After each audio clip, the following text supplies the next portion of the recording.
Hello, my name is Dan Hennen. Today is June 22nd, 2019, and for this conference call, we are joined with Greg Fernandez Jr., Catherine, and Sophia. And so it's the four of us here tonight.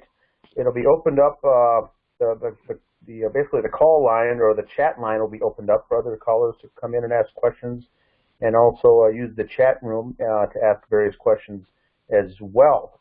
We're going to be basically providing, I think, just updates and just a discussion tonight to get everyone up to speed.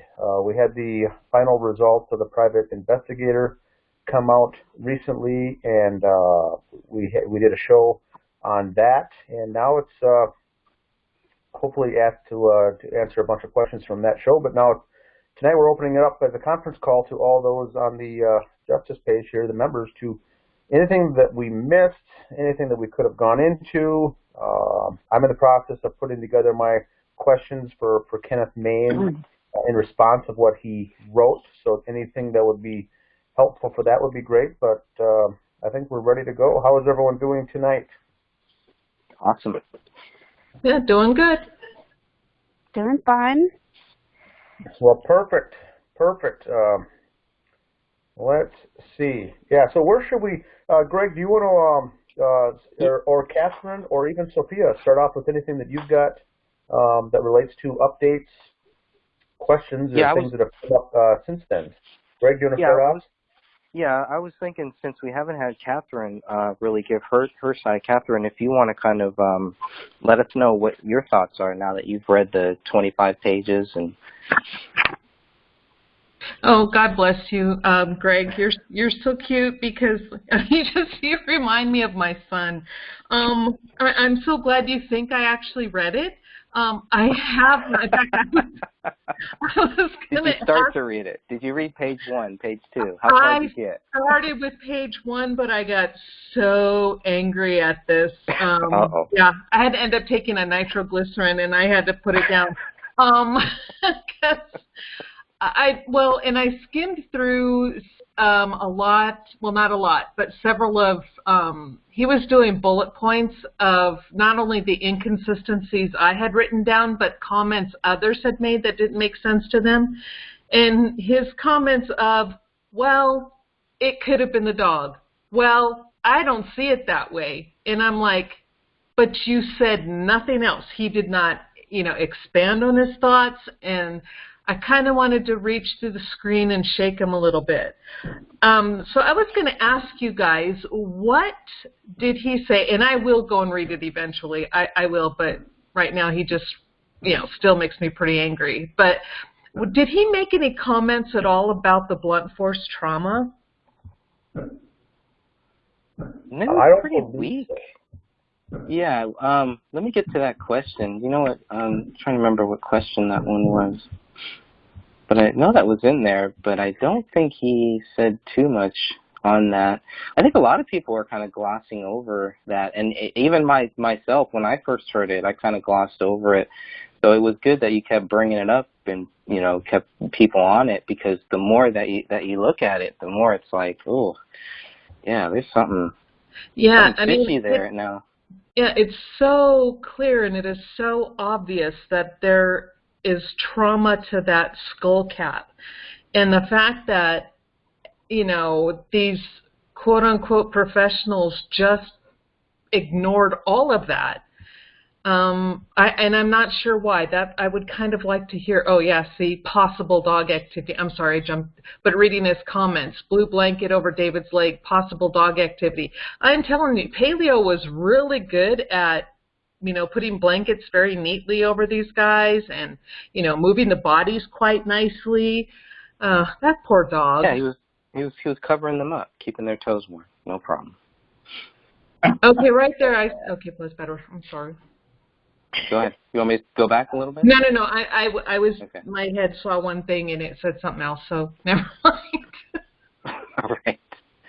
I'm going to force you to read this one way or the other. I know you are. I see how you are, Greg. But are you saying there's not one, that you don't believe at all that there's a possibility that what you see as blunt force trauma, you don't think there's a possibility that that's from the dog at all?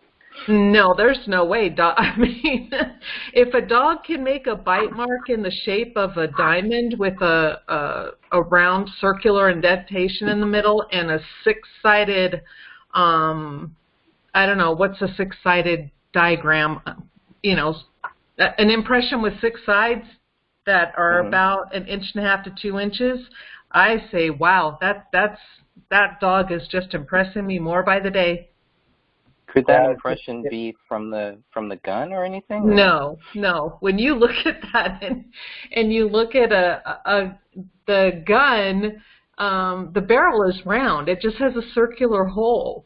But these impressions on that scalp have they're 4-sided, 6-sided, and one that has kind of a diamond shape to it, but I think that might be the same 4-sided tool that was used that could have hit the scalp in just a different way, where it kind of smushed it together. But there are those are definitely some type of tool impression, and tool being whatever struck the head.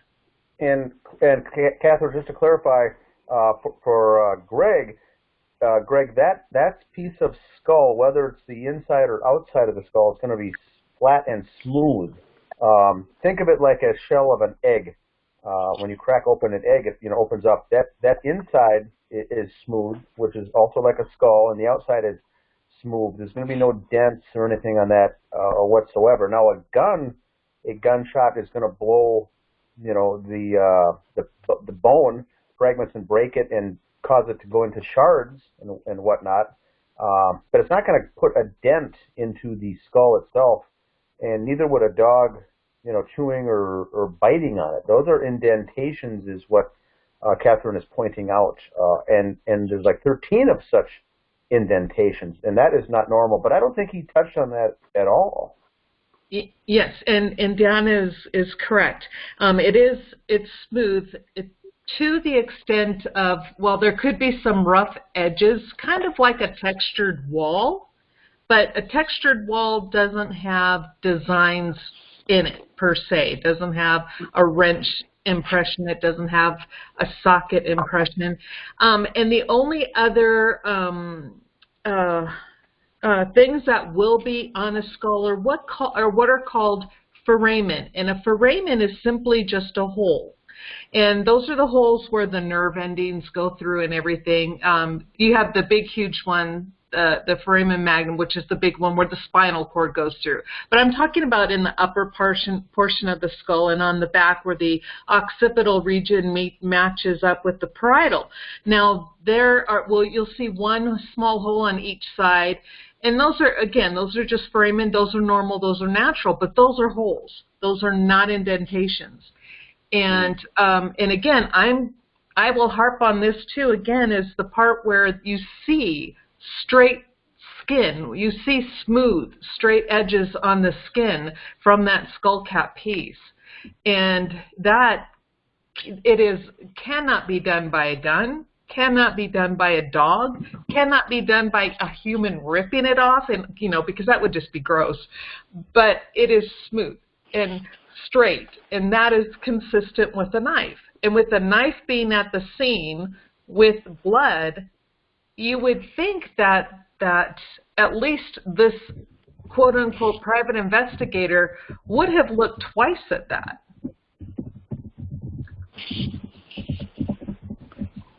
So I'm pulling up, we got up question number 3, and I think that's where the blunt force trauma comes in. Blood spatter is medium velocity due to blunt force trauma and flows in at least 4 directions. And he says, I am not a blood spatter expert, but everything I see is consistent with the gunshot wound to the head. Did Kenneth Maines get the actual photo? Dan, do you know? That shows the blunt force trauma and all that?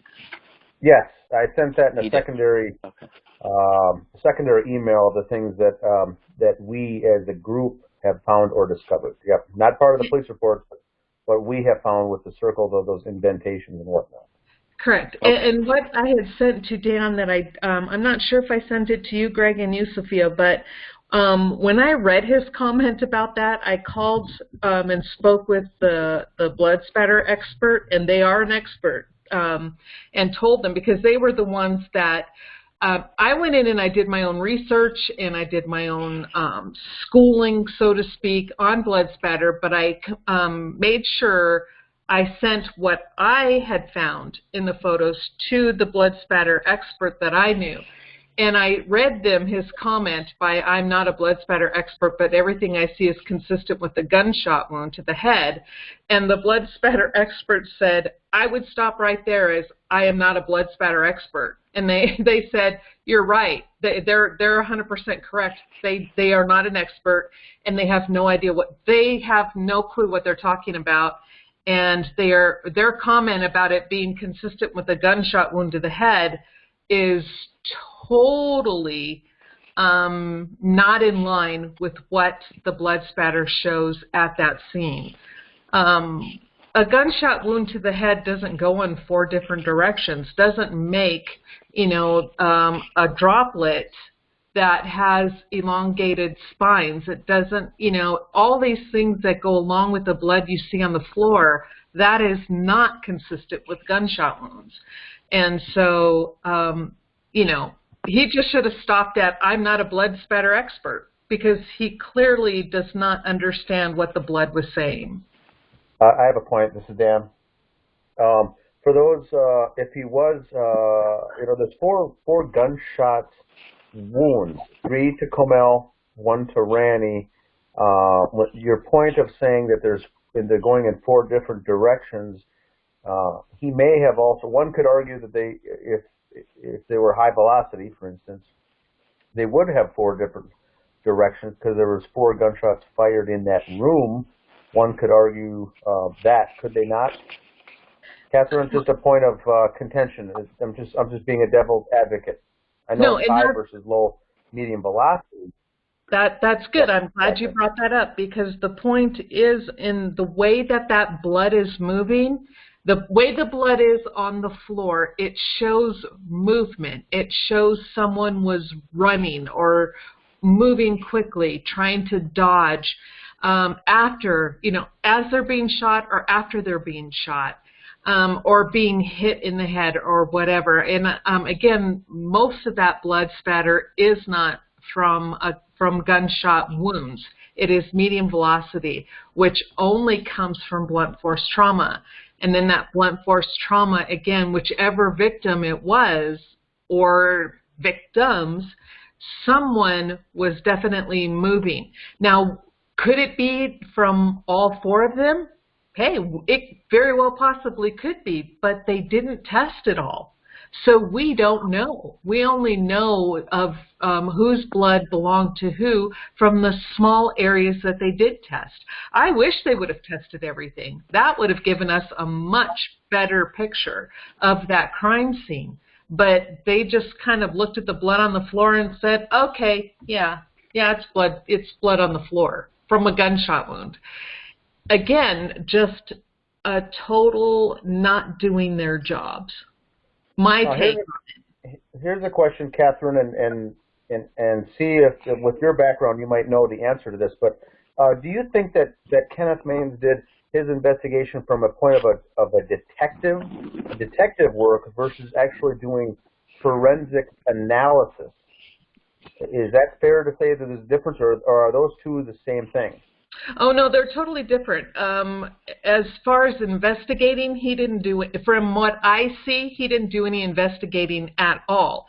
As far as giving an analysis and looking at what was written and then looking at it from a forensic perspective, I think it would be fair to say he did that. Which is why I believe he came to the conclusion he did, because he only looked at the documents and looked at the photos and then just gave an opinion based on the forensic evidence of, okay, these documents say this happened, and okay, I kind of think it did. But I see nothing in what he had written and what I had read so far that even begins to prove he did any individual investigation into the case. Didn't you say he said he wasn't able to access other documents, that he could only get what we gave him? He was. He thought that what I provided to him, which was everything that we have, was enough for what he needed to come to his conclusion. And he didn't think, because I asked him if there's anything more over and above that we received that he, as a private investigator, could have warranted or could have requested to get, and he says, I don't think that's necessary. Well, I think, well, he may not think it's necessary, but I think it absolutely is necessary, because I'm not sure, because I'm not an investigator, but one would think that he could at least access the actual police reports and not the supplement reports like we ended up with.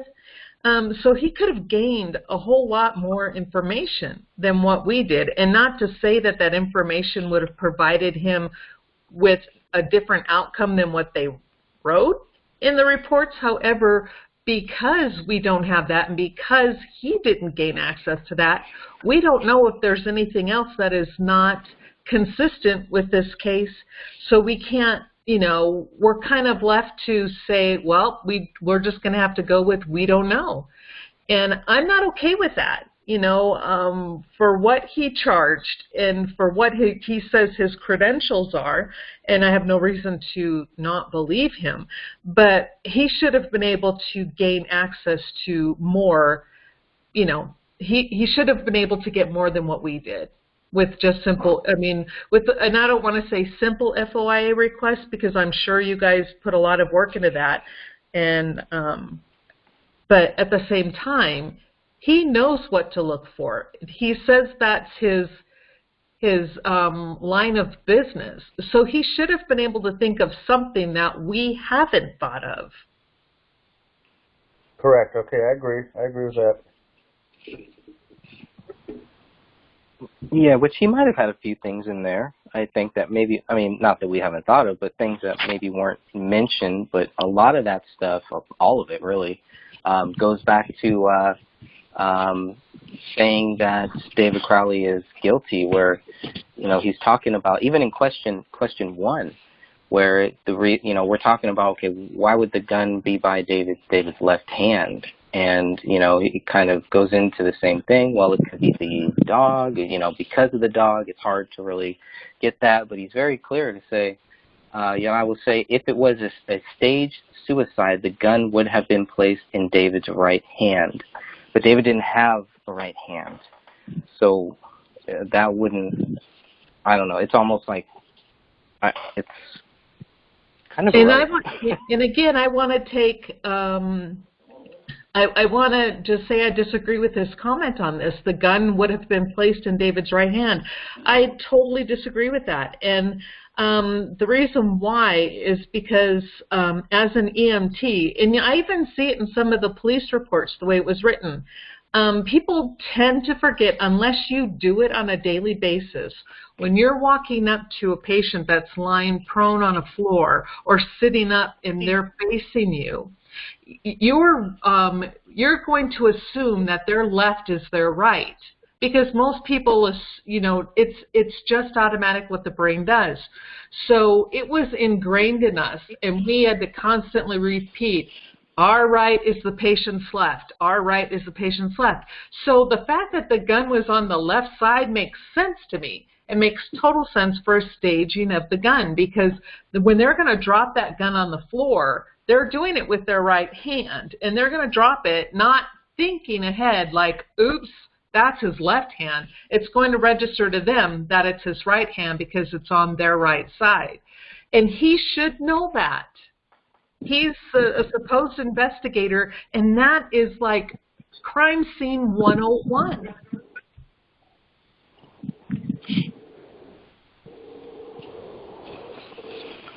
All right, let's see here. Yeah, it just seems, kind of the overall feeling I got, this is Dan, is the overall feeling by reading the report is some of these questions were over his head.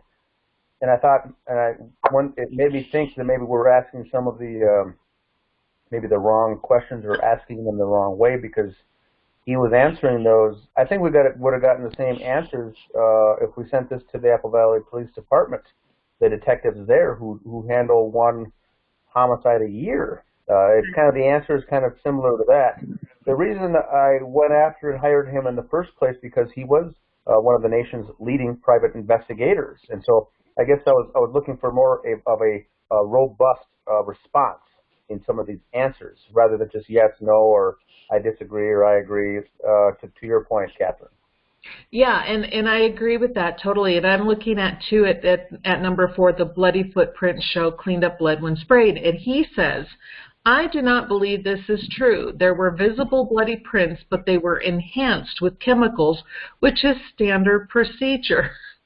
And this just leads me to believe he did not look at the photos. Because when you look at those photos and then you compare them with the, I forget what they used, but the luminol type product, you clearly see a difference. There is so much more blood that is on that floor that is brought up due to the chemicals than what you see with your naked eye. And that is not the case with actual blood that's left on the floor that would be visible. It is clearly, I mean, you see swipe marks, you see cleaned up spots, and there's no dog tongue marks in this blood, not to be crude, but they try to blame this poor dog for everything. So obviously the dog didn't lick it up. Obviously, what? Couldn't that be due to what they sprayed, to how they laid down the little glossy foam or film, right? They laid that down. Everything is going to kind of squish. Now, I really think I would disagree with you on number 4. I don't think that this was cleaned up blood. I don't see that. Well, and okay, let me go and ask you, how many times have you actually used this type of product to bring blood out to the forefront? 0. Okay, I have. And this is why I'm telling you, I am looking at this from like a clinical standpoint. You are looking, when you first look at those quote-unquote footprints on the floor, which I still don't believe they're footprints. You're still going to debate me on that. Okay. I will. And that's okay. That's what I like about it. You have no problem giving it back, and I love that about you. But the fact still, when you're looking at those prints on the floor and you see circles and then you see a line down from the bottom of that and you see what is an attempt at a ridge, a foot doesn't, the ball of the foot does not make that type of imprint. There will be more included, like more of the ball of the foot, and the toes generally don't leave a line between where the tip of the toe and then the ball of the foot meet. It's usually like the ball of the foot and then you have circles, so to speak, except for the big toe. And then you look at what's on that floor and you see a circle with a line down, a circle with a line down, and it looks, and it's not even skeletonized blood, you know, and that's part of the, so they can't even say that the blood was dried and then part of it flaked off and blew away and then that's why it's not there. Because there is other skeletonized blood spatter on the floor in multiple areas, meaning where drops of blood were, it dried, the middle dried and blew away, either whatever, if the dog was running by or the heat kicked on, but it left a hole in the middle. And when you compare that with these so-called prints, and then you realize there's something seriously wrong with this picture. And then when they spray it, now all of a sudden you see far more blood that was on that floor that you now see because it's microscopic or from being cleaned up. You know, it's kind of, and then you compare that with what you see on the picture previously. They don't match because you go from having a slight print to the sprayed areas now quite solid with blood. That is a huge problem for me. Catherine, this is Dan. Do you think that some could interpret his response there by saying that there was perhaps multiple bloody footprints throughout the house, but only the 3 or 4 showed up that they elected to spray? Could someone take it and interpret it that way? That's why there's only a few out there? You know, I don't know if that's what he's saying here, but I think that's a valid point. If there were footprints to begin with, I think that's a very valid point. But again, they didn't spray enough of the house to really find out. Okay, gotcha. Because all we see in the photos is, that's also what raises the confusion level or question for us, our group, is that why would there just be 3 so-called footprints near the kitchen island, and there's 0 footprints down the hall, in the office, in the bathroom, in the kitchen, by the dishwasher. There's just a couple by the laptop that are very convenient that kind of pins it on the person writing these notes, which is allegedly David. Or are there true footprints throughout the house, but the section they elected to spray the luminol, essentially whatever that chemical is, was just in that area that makes those come to life. And I don't have a background in that, so I don't know. Is that something that would also be more visible once they spray it? And maybe there are other footprints throughout the house. I didn't see any, but wouldn't they be easy to see throughout the house with or without luminol? If it's invisible to the eye, you truly would need the luminol. And so when we're looking at the floor in a lot of these photos, they had, and I don't think the photographer meant to do this, but they did do a pretty good job at taking things at an angle. So if you're looking at that floor from an angle, you see where the blood is, you see where the quote-unquote prints are, but you look further out and you don't see anything other than a clean floor. So in that case, if there were anything, then yes, they would need to spray it. But and my question has always been, what could they have missed or what could they have found if they had actually sprayed more of that house? You know, what story would that have told everyone? Well, how would that work? Where they just go around spraying certain areas or something, just to see if there's anything there? How does this process work? Well, when I talked to the blood spatter expert, they said, in fact, that was one of the first questions.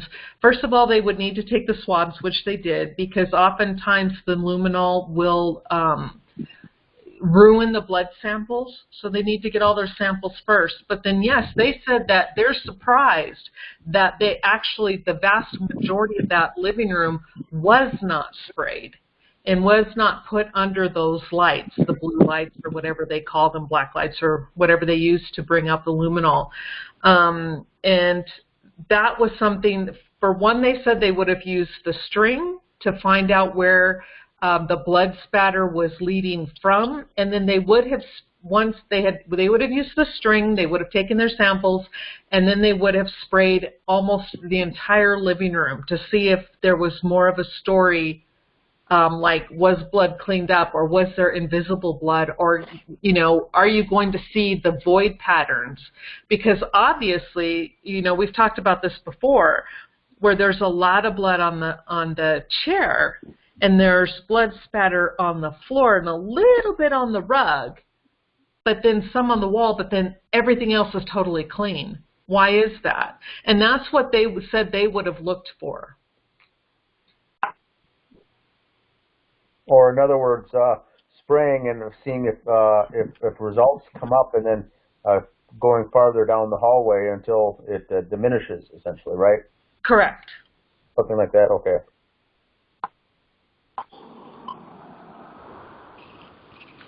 So, Sophia, do you have any thoughts on this so far before we move on to the next question here? I mean, the whole scene looks staged. Agreed. Overstaged, actually. Yes. Like they just kept going back and just redoing things, and But the gun placement, I think, was their biggest screw-up. Why do you say that? Left hand. He's not left-handed. Even if he held it with both hands, for it to land that way is, I just don't see it as plausible. But, I mean, I've been saying this ever since I looked at all the documents, that this whole thing is staged. I'm having a hard time thinking about what would take his right hand off. Why would his right hand be missing? Because obviously, to me, it seems like the fact that his right hand is missing is why you couldn't put the gun next to his right hand. That would look kind of like what Maines is saying. That would look staged, right? You know, that's a good point. That's probably what they were thinking. You know, and then come to realize it's like going, well, no, what you did looks staged. Right, because when they start thinking about how he's going to shoot himself with his left hand, and then if the bullet is going to where it's going to go through his head and everything, it's a very, very tough shot. It's similar to Philip Marshall. It's a little bit different, but very, very similar to where it's like that's a stretch. That's a big stretch to really say that he would take that risk and not just use his right hand, or just, you know, the way that the gun is pointed and where the bullet travels from what they say. It just seems like a big risk to take if you really want to kill yourself. Yeah, that's correct. And the Philip Marshall in California, that alleged suicide, the gun was found underneath his body, kind of essentially the body was laying on the floor in the hallway by the front entrance, and it's almost as if someone kind of lifted up part of his body and kind of shoved it underneath there with their foot, kind of just shoved it underneath. And I've never heard of a gun or a pistol or handgun after a suicide being under any part of a body at all. Much less. Usually, it's near the scene and also near the hand that was used after the weapon dropped. And his was kind of shoved under the body, which I think also sent a message of that it was obviously a hit. This one's just laying by the wrong hand, and like Sophia said, it was an overstaged scene. So that was strange. I do think that Kenneth Maines did go and not assume. Try to rationalize each of the things that we thought were staged, and he kind of came back with the answer, well, why would they do this? And if it was staged, it obviously would have been like this, and a suicide note would have obviously looked like this, and the gun would have been obviously here, and so he kind of went through the steps of eliminating the fact that it could have been staged, because someone staging the scene obviously wouldn't do those things. And I disagree with his analysis, although it's rational, it makes sense. But he kind of used that to kind of back into the fact that, well, obviously David did do it, because if someone staged it, they wouldn't have done any of these things because they did them all wrong. Therefore, David did it. It's kind of how he deduced. He came to his conclusion, and I think that's weak. Weak is all I'm saying. Yes.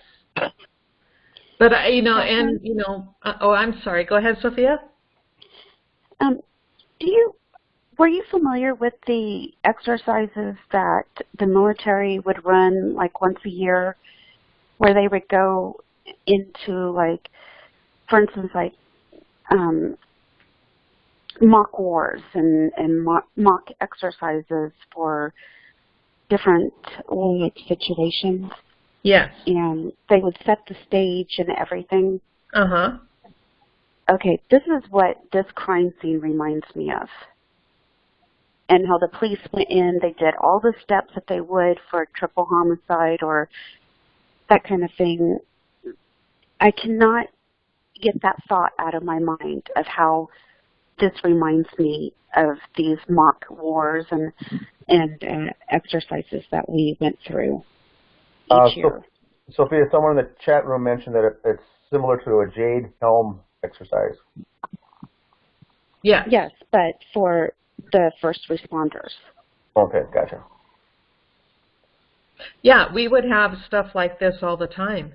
That we would sometimes they would do it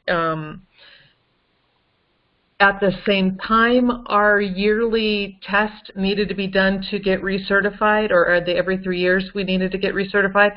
And sometimes, you know, it would be done at different times, so we'd have to do it twice.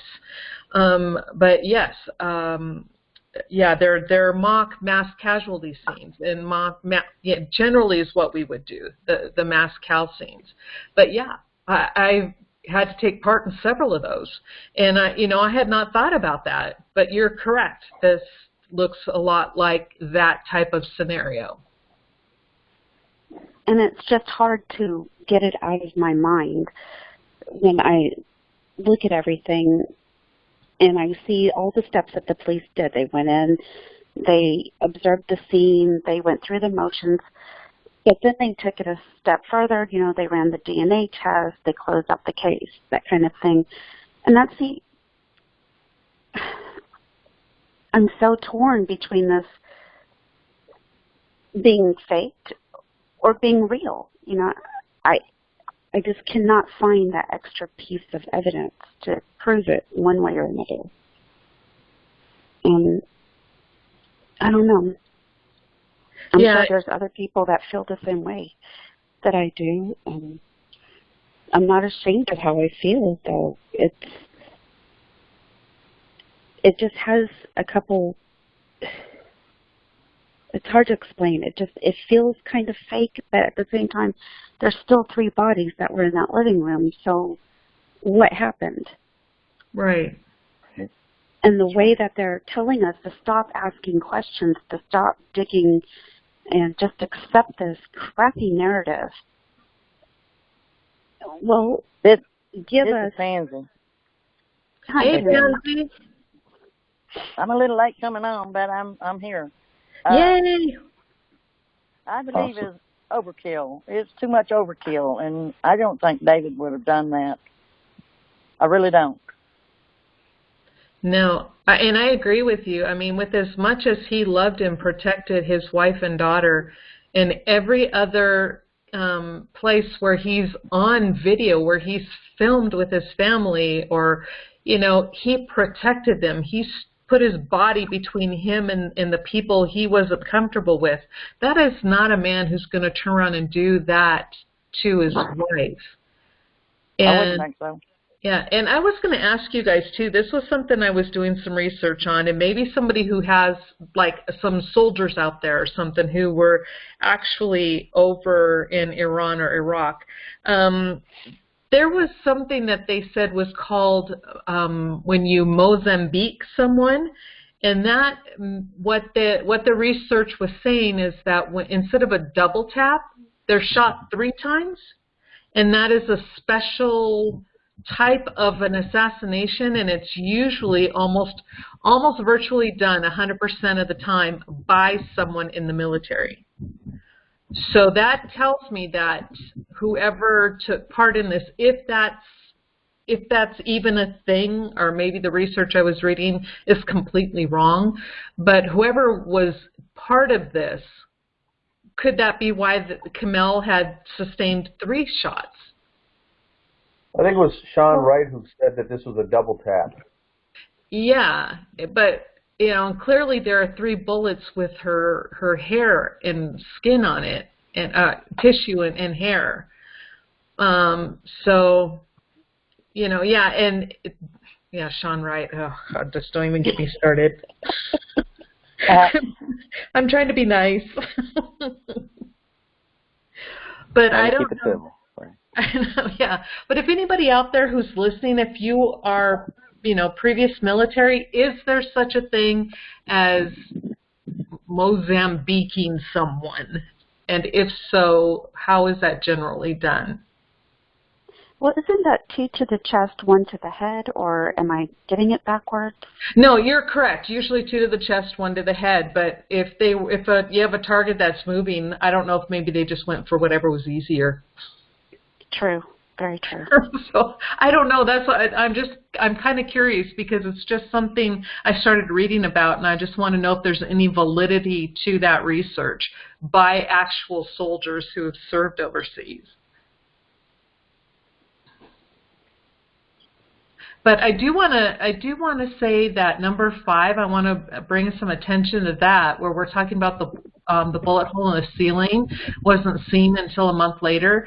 And then I do have to say I appreciate his comment on this one, his response being true. To me, it appears to be an oversight, which happens, does not mean it was done out of conspiracy or malice.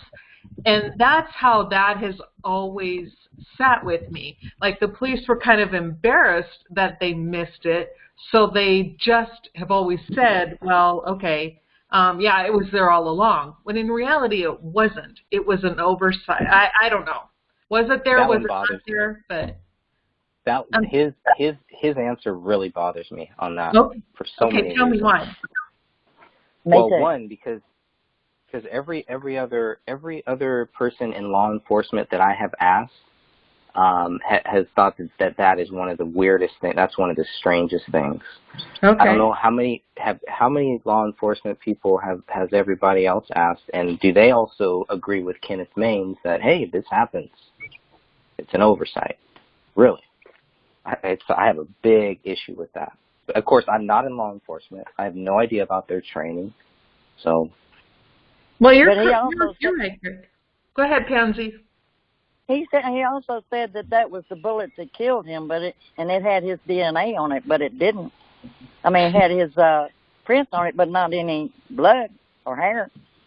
Yeah, it had DNA, but they didn't tell us where that DNA came from. We only know that it did not come from blood because they swabbed it for blood and didn't find any. So how could that have, and I agree with you, so how could that have been the bullet that killed him? Yeah, but he agreed that it was. Yeah, okay, you're right. So I don't agree with him on that at all. Yeah. I think that's a huge mistake. But good points, Greg. Thanks for explaining. That makes so much more sense.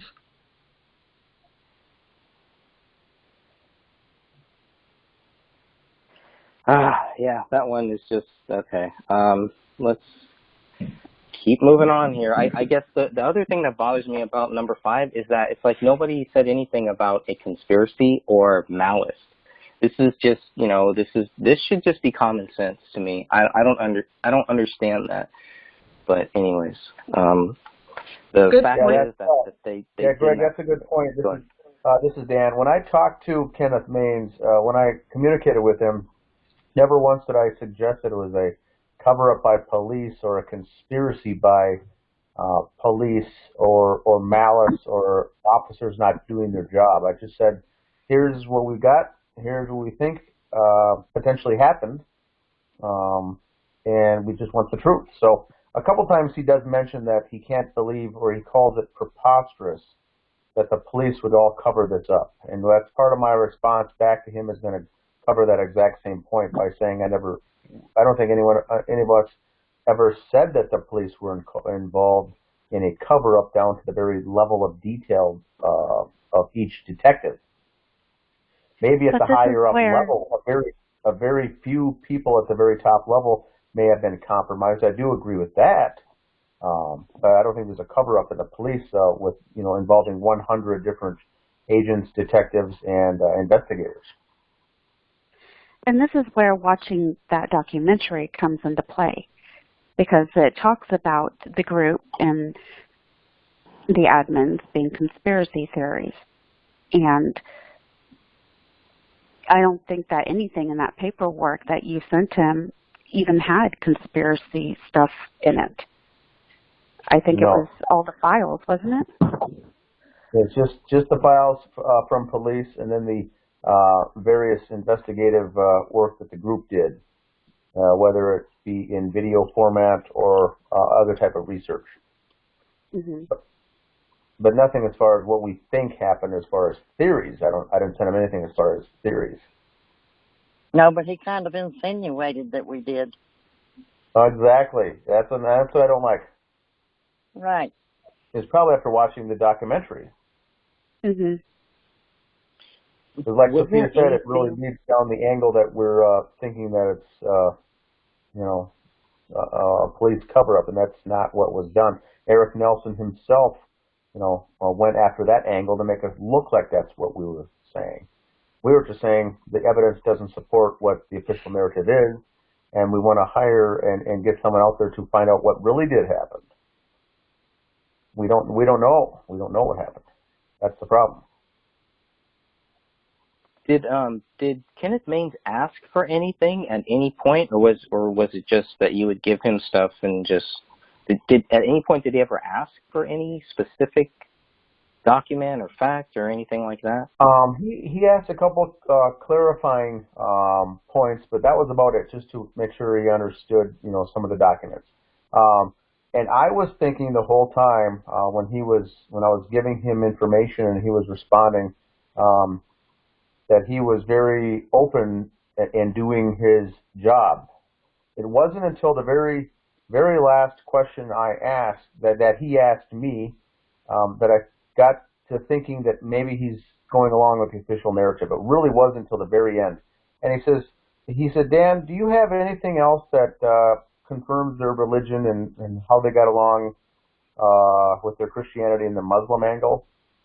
And I thought to myself, well, that's strange. Why would he ask? Why would that even come into play unless you're going down the official narrative route? And so that's what gave me the very first inkling that he wasn't really overturning every stone in this case. He was just kind of, if that was his question, which I think is a non-question in this entire case, and that was a bizarre question to me that someone of his caliber would be asking. I kind of figured at that point that it wasn't going as in-depth as what I thought this investigation would be doing. Right. I don't think he ventured out very much to find anything any different.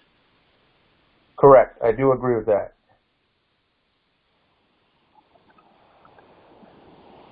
Anything else before we move on here to number 7, to the fruit of our labors? Jeez. Wow. I was going to say something else, but I held back. Because what I'm noticing here, okay, in some of these questions, everybody should go through these questions, 48 questions, 49 questions. Go through these, see when he gives more detailed answers. On number 7, this is like a paragraph. This might be one of the biggest answers that he really gives here. And we're just talking about fruit, right? We're just talking about, okay, fruit looks fresh. Obviously, there's other things on that counter that kind of look like, there's egg shells, there's butter out, there's bread out, there's whatever else out, all of this different stuff out. And he spends a lot of time here. I think a lot of time, this might be the biggest answer, the longest answer that he gives, at least so far, it definitely is. So well, and what I find, I'm sorry, I didn't mean to cut you off. But what I find interesting about his answer is he says, I would want to determine that first and then conduct an experiment in the controlled temperature and environment. And that's what we've been doing, remember, with the fruit, some with kiwi, a lot of us with the bananas. And then some have actually chastised us for doing that. And he himself said he would do the same thing, that he would conduct an experiment. But I think even with all of our experiments, even with all the different variances in temperature people have used, those bananas did not last 3-4 weeks. Nobody got, other than I think one person whose house, but they had an average temperature of maybe 60 degrees, which is a far cry from 68. So theirs lasted the longest. But, I find it interesting that, he would have conducted an experiment. And, well, why didn't he? I mean, he was doing this for a while. Why didn't he do an experiment? Should we ask him to do a 23-day experiment on get some kiwis and put some oil in a frying pan and see what happens. Some coffee, right? We got the coffee there too. Oh, so, yeah. Yeah, right. we did get chastised about a lot of that. What did you find out about the coffee? I'm sorry, I know I'm off topic here, but I kind of dropped off the radar. Yeah, my coffee molded at about 2.5 weeks. Of course, I get organic coffee, so I'll have to go back and see what type of coffee they had. But, you know, people do kind of chastise us for these things, but you know what? These are simple tests that anybody can do that will help. It will help. So whether it makes us look, you know, silly for even asking this question, fine. But let's get some clear answers on it. Yeah. And you can't do that if you don't take the time to do these tests. So somebody. But still, you don't know how old those bananas were when they when they got them. How long had they sat there before they were killed or died?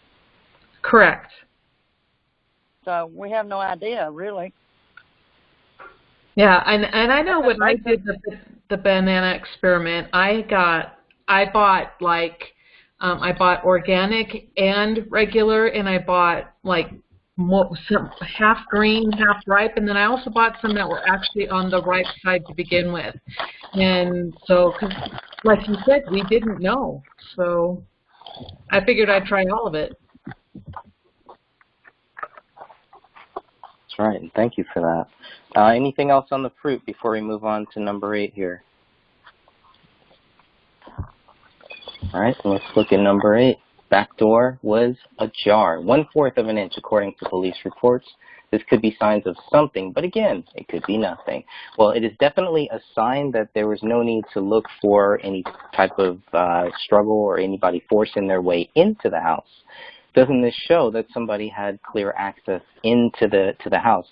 Later on, we will get into one of the questions about that there was a kitchen window, which depending on which report he got, if he got the 467 report, that information about the kitchen window might not be in there. But in the most recent one that we do have, the 488-page document, which I would love to give to him and have him actually go through it and read it, that one does show it. And, of course, he doesn't need to read the whole thing. We can send him one little clip that shows that. But that would say you have two things open. Why are the police even talking about, or why are they making such a big deal? Almost every cop, and the ones that didn't put it in their police reports, they were clear to go back and say, hey, I forgot to mention this. We didn't find any signs of people forcing their way in. They go to extreme lengths to point that out, and they gloss over this kind of the same way he's glossing over it. Yeah, and that right there shows to me that the police were writing from a script or from their crib notes that they have, because, like you said, it doesn't matter. Because they could have, whoever did this could have gained entrance into that house a myriad of ways. Were they let in? Did they come in through the back door while David or Kamel were trying to take out trash? We don't know any of this. And just because there's no forced entry means absolute squat. It's like they watch too much TV. I think that may be a training thing, because everyone goes to that first. Yeah, the photographer took about 15 photos of that front door, I think, as a checklist off their things to do in training, without taking a step back and realizing we have a back door that's open. We no longer need 15 photographs of the front door. And each of the detectives go out of their way to talk about the fact that there was no forced entry. More of a checklist of their things to do as being a detective, versus the common sense things that we're looking at from a much larger picture, what could and what could not have happened here. No one cares about the forced entry. All these people that we're thinking could have been potential suspects would have been friends with David and Kamel, that would have been easily let into the house in the first place. Correct. Or the back door. Correct. And so none of us have ever spent any time wondering if there was forced entry or not. And another thing that the investigators will do is, if expensive electronics and valuables are stolen, then they can go in the directory of, was it a robbery? And so they start deducing things like that as well as part of their training, I think. That's just my opinion. I think they're doing that because of training, because that one individual who didn't do the forced entry went back later and made sure that was in the report.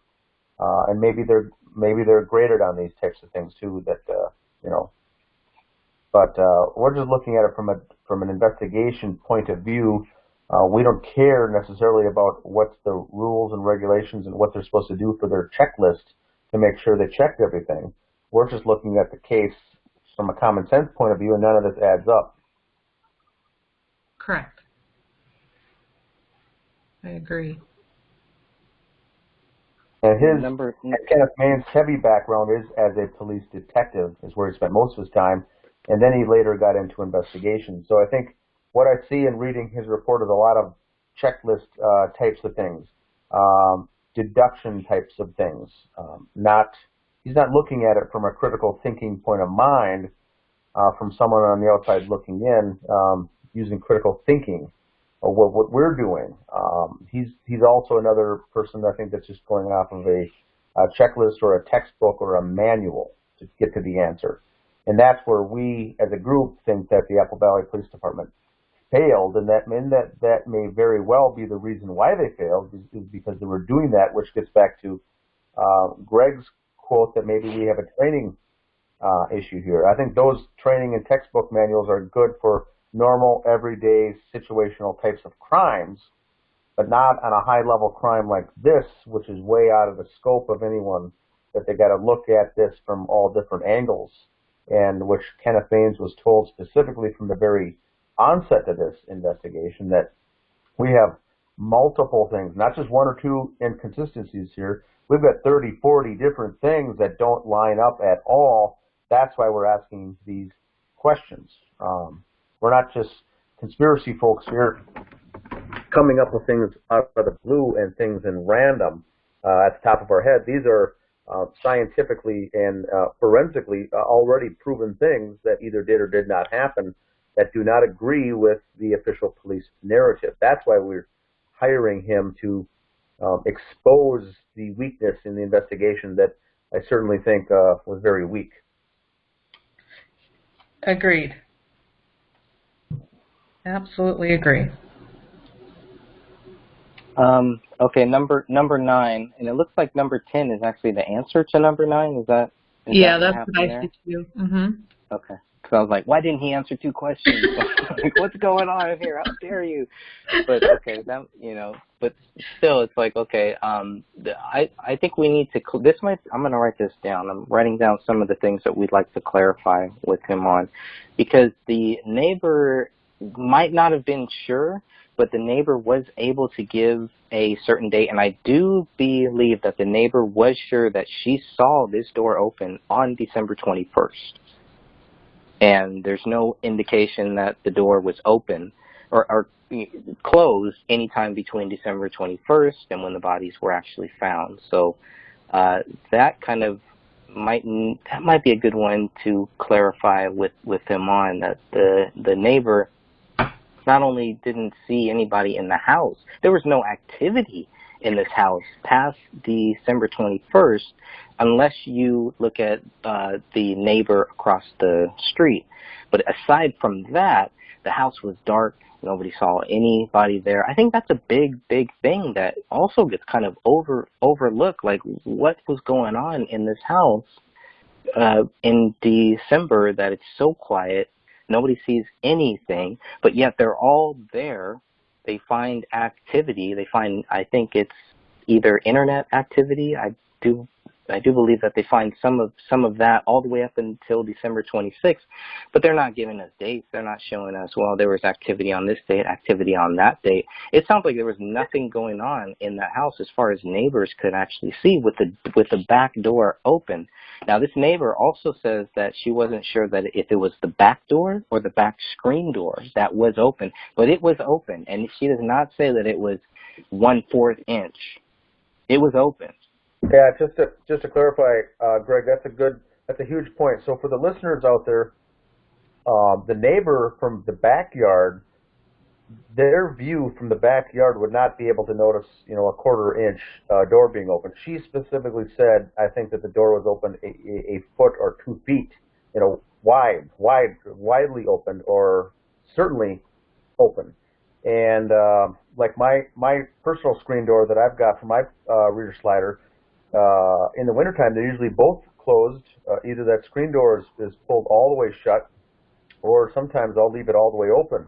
But that other door, the glass pane, is also all the way shut or all the way open. So what she saw was important in the fact that it was open.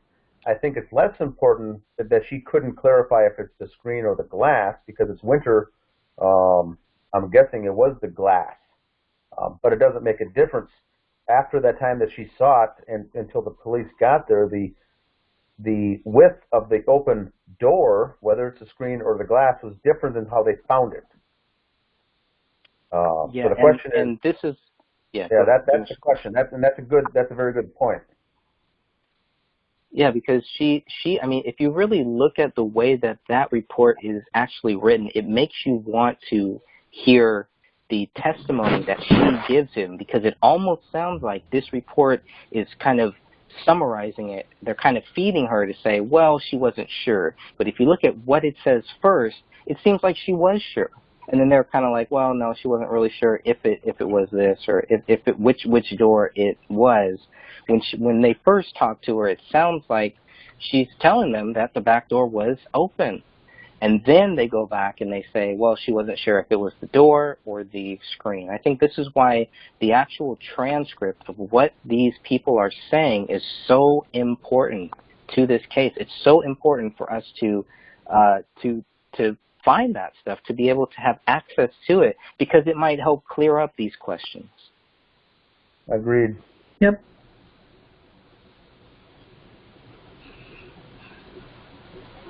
All right, so we move on to 11. The knife tested positive for blood of all three, yet it was not visible. Appears to have been washed and no prints on the knife. Not true, he says. Lab report stated there was a mixture of DNA from 2 or more individuals. David, Kamel, and Rania cannot be excluded as possible contributors of the DNA. You will not always get prints from items. That is just the reality of it. It sounds like he's saying, well, and depending on how you read this, I've read this a few times.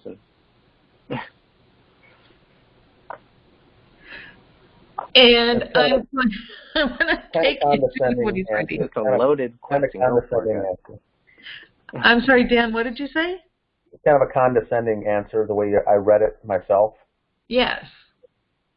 And this was this was my question, and then what I have found, and I'm pretty sure that it's answered somewhere else, unless I just read into the answer, which is totally a possibility. But the fact still remains is where the blood was located. It was located in a small crevice on the blade. It was located and then in a small circle that was part of the knife design. And then there was a little bit of blood on the blade. But other than that, it was quote unquote clean. I don't know what else to say. And when you hold something like a knife, you're gonna leave your prints on it. I mean, it's not like you can just touch stuff and it just disappears. Your DNA is gone. You know, if they say that they can pull DNA from a bullet fragment that was shot through a ceiling and bounced off, you know, the trusses in the attic, and still come up with DNA, you mean to tell me that they can't find DNA from someone who was holding a knife? Right. You know, for a house that David lived in, his DNA and his fingerprints are surprisingly lacking. Yes, they're absent from just about everything. Oh man. Yeah, I'm gonna kind of side with Kenneth Maines here, only because of the question and the way that the question is phrased. It's almost like there was too much information in this question. I feel like of course, this is woulda, shoulda, coulda, but it feels like this question should have been phrased in a different way. Okay, so how should I have phrased it? I think it should have been more, hey, there was blood found here, there's blood found there. You know, doesn't that show signs of a possible struggle? Doesn't that show signs of somebody in a defensive mode, you know. But I think your question was more towards the actual blood, when it's kind of like, well, there is blood there. We know that there's blood there. We know that this blood cannot be conclusively tied to David Kamel or to Rania. I think that is really the big point there. He can talk about it being, you know, a mixture of two or more people, but there's no indication that David Kamel or Rania are one of the two or more people. Well, their DNA was found on it. I'm almost positive I remember that correctly. I will go back and look at that again. But the reason why I put the comment as I did is because I never saw the knife being used as a way to intimidate, and that they would find defensive wounds on someone from a knife.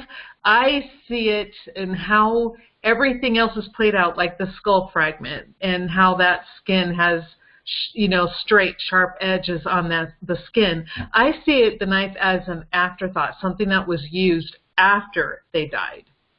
And that's just my thought. I've never viewed it as something that was part of the actual murders, but used as a way to remove parts from the body. But there's no cuts. There's nowhere where we don't know that anything being cut. We don't know that. Based on the documents that we have, there is nothing where they mention anything being cut, correct? Well, that's the problem, because you have the remaining bodies, nothing was cut, correct?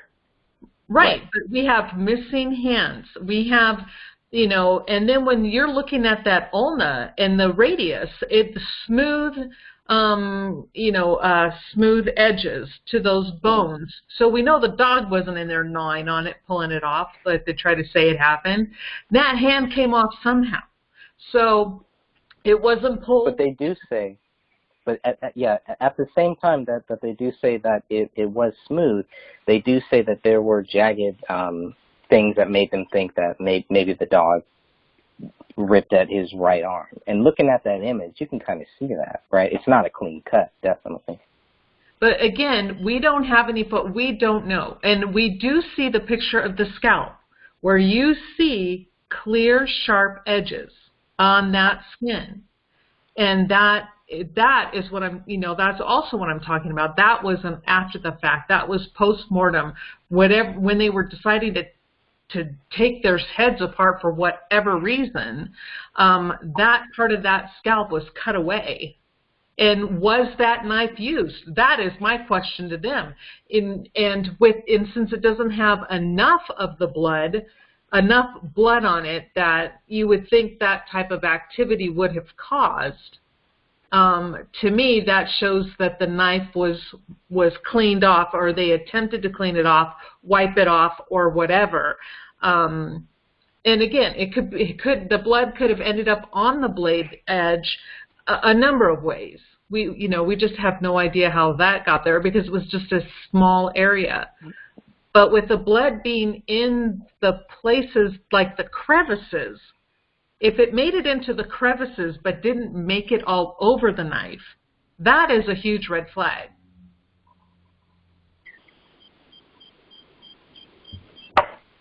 Okay, and then just to be clear here, go ahead, James. Someone's fingerprints had to be on that knife. That's my thought. Yeah. Go ahead. Just to be clear on item 8.1, which is that knife, like you said, there was a mixture of two or more people, and David and Kamel and Rania cannot be excluded. But here's where it gets, where it says that 99.9999.8% of the general population can be. So maybe that's where Captain, maybe that's where you're getting the idea that, well, if 99.9% of the population can be excluded, who else could it be? And what that means in the medical term and in the terminology of a lab report, when it gives you that specific to that many points out on a decimal point, they are telling you it virtually belongs, the blood belongs to David Kamel and Rania or Rania.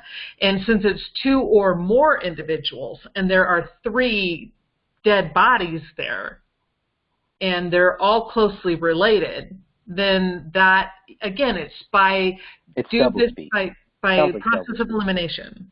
Yeah. Yeah, to me, it sounds like doublespeak. They're talking out of both sides of their mouth, basically. Yeah, they're trying to say, well, we can't tell you it belongs to them, but we know 2 or 3 people it does belong, 2 or more people it belongs to. However, you basically can rule out the entire world population, but we're not going to tell you it's David and Kamel. Now, when they talk about this, and then when they talk about this 99.9%, that was the other thing. Where are they getting this from? As a person like me who doesn't understand anything about this stuff, where are they getting this 99% from? Are they including me in this? Are they including people in Minnesota? Where are they getting this number from? That's how the tests are done. It's kind of like similar with statistical, actuarial kind of stuff, Greg. It's not a random. It's not a random number, but it's statistics. Yes, it is a statistical number, and it is basically telling you they use, like, if it had come back saying that they could rule out 80% of the population, that still means that there's a 20% populace out there that could have actually been the contributors, or it could be their blood on that knife.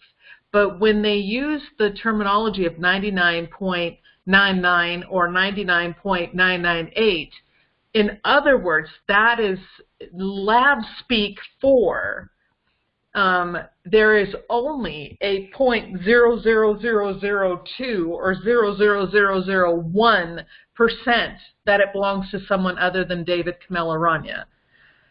In other words, it's theirs. It's their blood.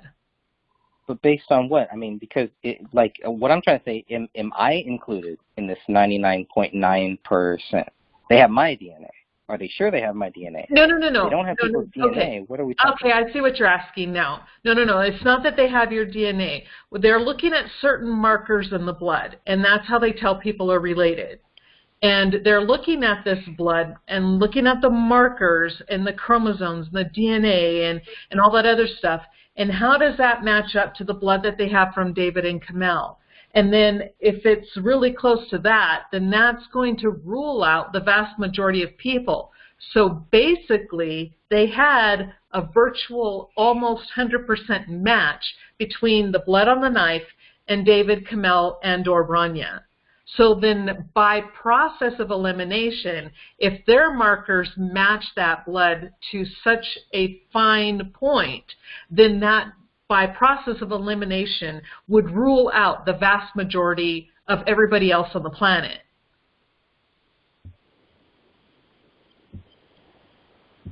So, okay, look at it this way. You have a glass of pure orange juice, and some of that orange juice, spills or whatever, or is it diluted? And if they match up, they're going to test this. Does it match up with actual orange juice, or is it orange juice mixed with Kool-Aid? The Kool-Aid being the other part of the populace. But if it's pure orange juice, then it obviously belongs to the orange and not the Kool-Aid jar. We are, in essence, the Kool-Aid jar. The populace, the general populace, are the Kool-Aid jar, and the family are the oranges. But since it was almost pure their DNA, their blood markers, it's their blood. In other words, nobody else truly could be a contributor. Does not mean that they have your DNA. Dan, can you help me explain this? You're a stats guy. It's basically, they can't say that it's 100% not someone's blood or 100%, or, essentially. So they got to do this statistical analysis that shows that it's 99.9998, certain that it's not someone else's blood. So that's their way to get out of it, because they can't say 100%. It's kind of going back to DNA and genetics and things like that. If you're tracing back your history roots, you might be 15% this and 25% that. So it's the statistics that they use. It's the result that comes back when they push the button on the computer. Yeah, and look, the other way too is like when you have DNA tests done to determine who is someone's father, right? You take the mother and the daughter, you compare their blood, and then you have your sample of dudes out there. And the guy, one guy's going to come back with a 99.998% possibility of being that baby's father. In other words, that's the baby daddy. There is no, all the other guys can then at that point walk away. They can breathe a total sigh of relief because that is the father. So it's kind of the same way here. That blood came back as 99 point whatever percent as David Kamel and or Rania. That was like a Maury Povich reference right there. Who is the dad type of thing, right? That's what we're talking about. Yes, Okay. yes, exactly. This might be just as accurate. Okay. Yeah. I'm sorry, I didn't mean to bring Maury into it. No, it's okay. I love Maury. Maury's awesome. Married to Connie Chung, too. How can you go wrong? Okay, so number 12, no apparent blood in the area around the knife, and his answer is the knife may not have even come into play. There was no indication of stab wounds. Okay, first of all, the knife comes into play because the knife is there and the knife has blood on it. Thank you. The knife is in play, and the knife is open. Thank you. If the knife was closed in somebody's pocket, I could see it could not come into play. But so I have two, I mean, obviously everybody else, you probably see the same thing. Two interesting answers here, right? Can I get your guys' view on these answers that we're seeing here? Okay, Sophia, Dan, or Pansy, somebody jump in. Okay, question again. Okay, go ahead. Question again. I didn't hear it. Oh, I can jump in with mine. I think that he believes from reading the police report, which is I think all that Kenneth Maines did, is that there's nothing that shows that the knife was in play during the commission of this crime, and that's why I think that he used that phrase. Now we know, because we're taking a step back to look at it from a much bigger picture and using our critical minds to do that. The Apple Valley Police just said that there's a gun, there's bullet casings, bullet fragments, and people that died of bullet wounds. And yes, there's a knife sitting there, but that's got nothing to do with it. So they just overlooked it. And then he just repeated that and regurgitated by saying that I don't know what the knife's got to do with anything. Maybe it wasn't even in play during the commission of this crime. Well, that's just him agreeing with that, and maybe it wasn't, but the fact that Greg's point was good. There's a knife at the scene. There's knife with the knife has blood on it, and it's there, even though it wasn't obviously used in somewhere with the shooting. It was obviously used somehow in something. It was in play. It was used somehow. The question is what? We don't know that. But he eliminated it, I think, just by saying that I read the report 15 times and I don't think the knife was used. Well, that's not what we hired him for, to regurgitate what the Apple Valley Police Department said. That knife is very important, I think, in this case. Agreed. And the thing, too, you have to keep in mind is, like, what are they going to do? Blame the dog on putting the knife next to David now? Oh, the dog took it off the table and dropped it next to David. He opened it, and it's like, come on, use your brain. Just because there were no indication of stab wounds does not mean a knife wasn't used. There are more types of ways to use a knife other than to stab. Right. I'm sorry, Pansy. Go ahead. I said right, but he had this deal about the dog covering everybody up with these blankets and one of them laying on it and all this other. I don't believe that. Oh man. The dog covered him up. You're right. The dog covered David up, and he tucked it gently under rung in them, and you know, the dog did his thing. Any other thing on the knife? Sophia, anything else you want to add about the knife? I think it actually is important because it's, like you all have said, it's there laying amongst 3 bodies. It's open, so it should be included, and everybody just glossed over it. But yeah, screw it. We got a knife there, but, you know, we're not going to look at the knife. We're not going to look up. We're not going to look at the ceiling, apparently. So, you know, just... Paleo opened it while he was playing amongst everything and tearing up toys, and so, yeah, we're just going to discard it because the dog did it. Yeah, he got tired of playing with that raccoon, so he decided to play with the knife. Smart dog. And the blanket. He can open up the knife. Yes, and the blanket. Oh, man. All right, so number 13, writing on the wall does not match David. This cannot be determined, is what he answered. Writing with a pen or pencil during the course of your everyday routines is very different than smearing something on this wall. You cannot compare handwriting to something painted or smeared on an area. The fact is, they could not tie that writing on that wall to David Crowley, and he glosses over that. So, again, Correct. It might be a question of maybe the question wasn't phrased right, but anybody looking at this question would have come and see, well, wait a minute. Yeah, he is right. It cannot be determined, so that means how did they say that David wrote anything on this wall? They only took 2 samples. They took 2 samples, and they did nothing with them. Nothing. Correct.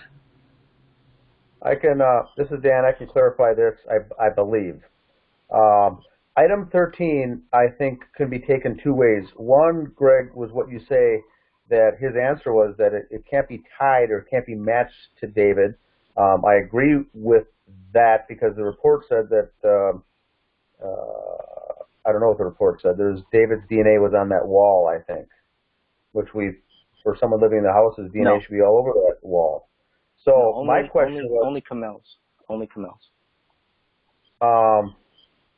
David's DNA was on the living room wall, right? That was in the police report. I didn't read that. Oh. No. Okay, because so we know it's Kamel's blood that's on the wall. Correct. But they thought from the forensics of Apple Valley Police, they found David's DNA on that wall. Therefore, they thought that he did the writing of the blood, which I do not agree with. But I do think it said somewhere in that 94-page report that the test came back and his DNA was on that wall. And that could have been a skin cell transfer from him, moving the couch or nailing a clock on the wall and moving furniture.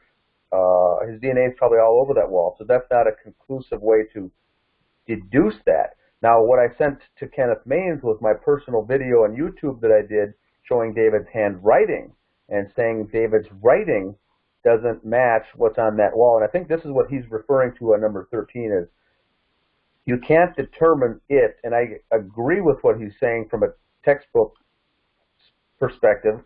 Writing with a pen or pencil on a piece of paper is one thing. Writing on the wall is completely different. I agree with him there that you can't do that. You can't make that jump. That's what I think he's referring to here, that it doesn't match. It doesn't match his writing.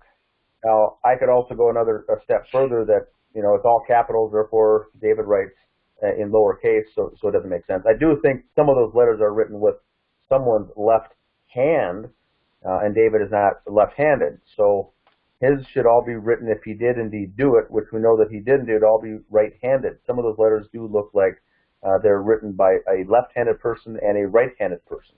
Right, and that was the whole point. That was the point. So I totally missed that. Okay, that was my fault. I totally misunderstood the question. Yeah. And see, and that was my point. What you just said, when I said the writing on the wall doesn't match David, it doesn't. When you look at that A, David has a very specific way of writing his capital A's. I will take issue with when he says you cannot compare to something painted or smeared. That is incorrect. People are going to follow the same.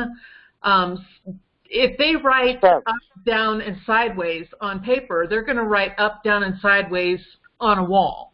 You're going to still follow. Your handwriting is your handwriting. Now, it will look a little different, but the A's and the B's and the K's are like night and day. Totally different. The strokes is what you go by. The strokes. Correct. Strokes. Thank you. That's the word. I thought it was only Kamel's DNA on that wall. That's what I thought. Correct.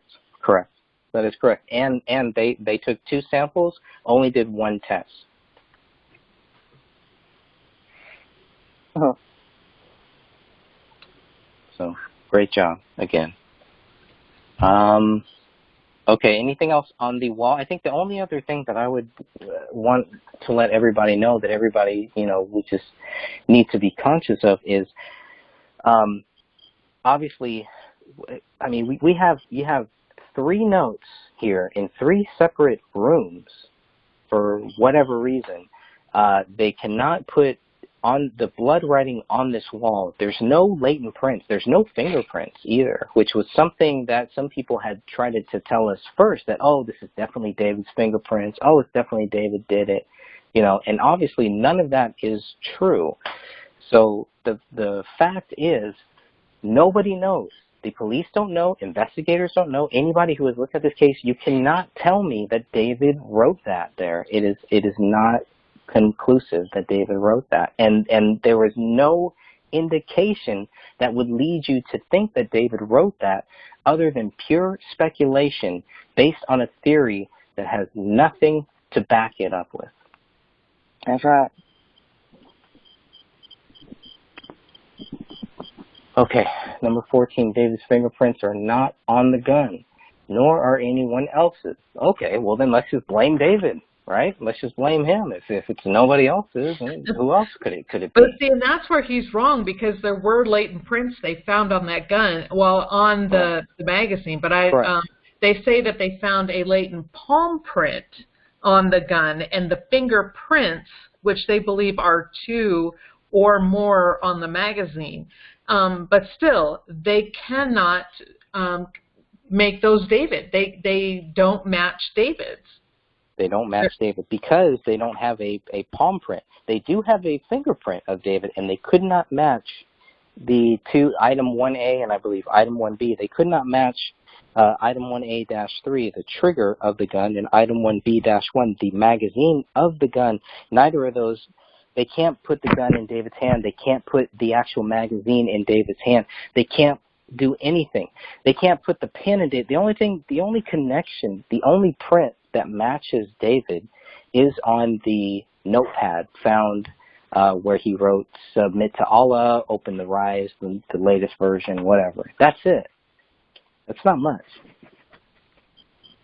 Yeah. And if he wrote that, it makes obvious sense that his fingerprints or DNA would even be on it.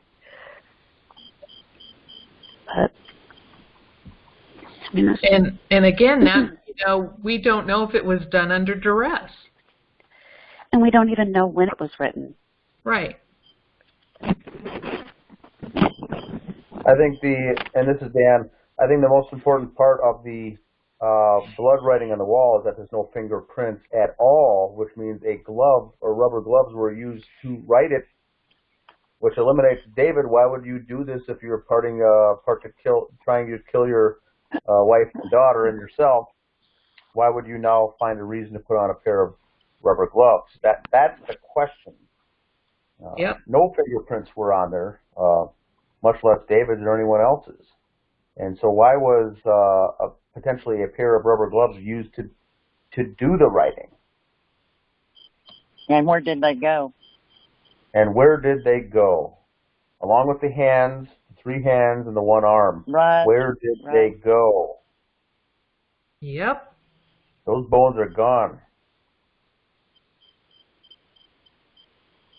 That arm is gone. Who took the arm? Yeah, the majority of their skull gone. Yep. And, the dog ate him.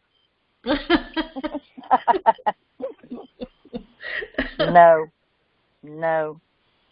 Don't believe it. And the important thing, I know it's coming up in a bit here, Greg, down the road, but the arm missing, regardless, my stance is regardless if the arm was cut off or the dog chewed it off, the problem with the arm is that it was pulled out of the socket.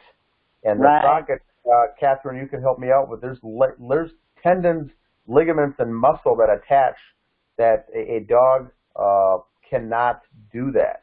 So we know that the dog, especially a mid-sized beagle mix, is not going to pull a arm out of a socket that's in there very tightly with the muscular and the tendons and the ligaments. So it didn't happen. So regardless if the dog did other things to the arm, it certainly didn't get it out of the socket. The question is who did. Even if it was cut off or portions of it cut, that it was removed from the socket. That's the huge point. That's number one on my list, to going back to Kenneth Maines. You can't keep blaming the dog for these things when the arm was pulled out. And then you've got a fractured rib bone that happens to be right beneath the armpit of the little girl, which means leads me to believe that someone yanked it up and used their foot or their leg or something to hold pressure to be able to get it out of there. Yeah, a lot of force was applied to not only fracture that rib, but to get that arm out of there. It would have been extraordinary. So that's the point that I'm going back to with Kenneth Maines with that point. And what could be the point? What could be the point of pulling child's arm off her body? Yeah, that's a good question. This makes me angry. Yeah, it does. It really does. Yeah. And for good reason. And the fact that they don't follow up on it, and the fact that they don't do anything about it, that they just kind of gloss over it like everything else that we're seeing here, that's a big problem. It's a big problem. Donna brought up something really good about how did they transfer that much blood to the wall? And I wrote that down as my fifth question that hopefully I can send to Dan. Dan's going to get bombarded with a bunch of questions probably. And he's going to have to find out which ones are good to really send to Kenneth Maines. Because this isn't about Kenneth Maines. We're not coming after him or anything.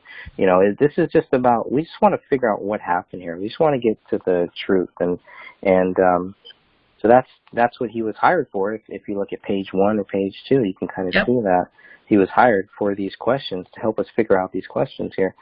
How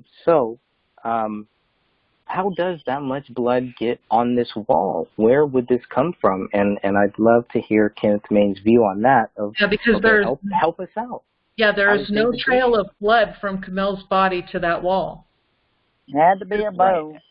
Yeah, there's no pooling of blood, nothing. So how did it get there? Correct. Now, how much would have to be on David's clothing? How much would have to be on that couch? A lot. How much would have to be everywhere else? Unless you pull out that couch, okay? Which there is one indication that we found that the couch could have been pulled out because. But then, did they have a ladder to get that high up? But Greg, did they have a ladder to get that high up on the wall? You just need a chair. David's 5'8", 5'9", maybe. So he could probably reach that. And I don't know how high that ceiling is. Dan, you've been in that house. Is that a high ceiling? I think it's typical ceiling. I think is 7, 8 feet high. 8 feet maybe, that's standard. And David was, I think, 5'11", maybe. Okay, so even if he had stood on a chair, there would still be blood dripped on that chair, and if he's killing everybody, he wouldn't have cleaned it. Yeah, you'd have to be standing on something to get up there. But I agree with, I think it's, who's online, is it Pansy? I agree with her. It would need to be, the blood would need to be in a bowl, and you'd be standing up there with that bowl, holding it with one hand and writing the words, the letters, with another hand. I think some folks were thinking that they were going down getting a big handful from the body and then coming back up to the couch and writing a letter, going back down, going to the body of Kamel and getting and doing another letter, and then repeat to write, 2 words. And I don't, you don't see the evidence of that going back and forth on that couch. So I think it was drained, or people say bloodletted, but it was all of it in a bowl. It seems like to me that they wrote it all at one time by not going up and down that couch, but going on the couch just once, writing everything, and then being done. Yeah, because it looked like one side of one letter was done with each dipping, I would say. Yeah, that's really, you're right. And the B, it really shows that to be true. How they wrote the letter B is multiple strokes. Yes. And you can see where they started out. Yeah. Because it's darker. It's darker there, and it gets less as they continue that stroke. Yep. So it had to have been several. It had to have been something that was holding the blood. Is all I can come up with. Yeah. And quickly too, someone wrote in the chat just now that because the blood clots so fast and hardens so fast, that wouldn't have been something that would have been done 20 minutes later or an hour later. It would have been done within minutes of the body being killed. Correct? Yeah, because the blood, it takes about 15 to 20 minutes for that blood to start clotting. So it would have to have been done relatively quickly. That's disturbing. Really? Yeah. Okay, number 15, the knife is on top of stuffing fibers and hair. And he says, I can find no indication of this. Can you please tell him to refer him to photo 34 of the 187 from Dan's site? That might help him. Okay, that one shows that this knife is on top of some stuffing fibers and hair. Yes, it's on top of it. So it's like, okay, think about that. That means that all that stuff was on the floor prior to that knife being there. Right. I'm trying to get them to think. It's like, hello, think about this. That would not happen in a murder-suicide, You're right there. Yeah, but, yes. Anyway, it's photo image 34 of 187. All right, we'll make sure we get that to him. Number 16, stuffing is under blanket by David's leg. Could be dog activity. Really? There we go again. So the dog just decides to put it under the blanket by David's leg. I was a little, I don't know. I was very confused. I'm still confused by that, by the question, first of all, and by the answer, too. So the stuffing is under the blanket. Okay, well, it's not necessarily a question. Those are the points that I pointed out as inconsistencies. And having the stuffing under the blanket that is, that's covering David, again, it just goes to show that the stuffing, which they say the dog did after their deaths, was ripping apart things after their death. Now, how did that get under the blanket? Okay. So did they leave the dog alone in the house and was stuffing all over when they went and put the bodies down? It's about the only thing that makes sense. I believe that. I see what you're saying here. His answer is kind of, well, it could be dog activity. Yeah, it could be. And it could not be. So it's like, it could be human. Could it be anything else? Does he see any? It seems like this is the only thing he's really thinking about, that it could be dog activity. Not really thinking, well, it could be dog inactivity as well. But, all right. Anything else on that one? No. All right, number 17, prints, ridge, detail of bloody footprints never identified, which is true. I don't even know if they really, what type of testing, how much testing they actually did on this. But he says, okay, true, I believe that since David and Rania were the only barefoot people in the house, they were able to conclude it was David's footprint. No, that's not a conclusion. They were able to guess. They were able to guess that it was David's footprint. which is a good guess, but it's a guess. It's not a conclusion. Was there any blood on his feet? Nope. Okay. Now keep reading. If not, you would have to assume that an intruder was barefoot in the home to commit these murders. Not likely or probable.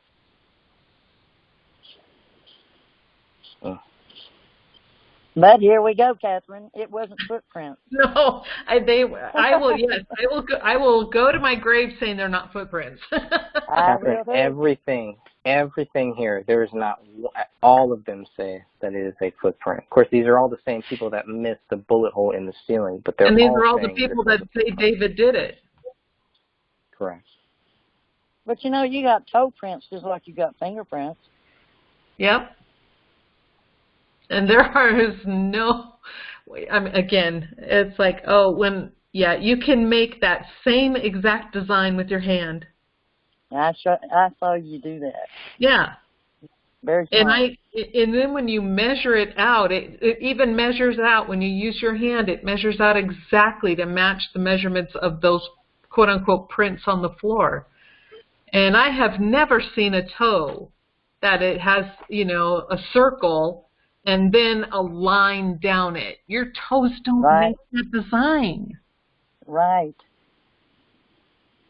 Okay, so Catherine, you were saying there's no blood found on David's feet, right? I'm saying no because there was none mentioned from the autopsy. Correct. And that would have been something they would have noted. I would hope so. That's what I was going to say. I hope so. Well, even his toenails were clean, and if he was walking around in blood. Right, exactly.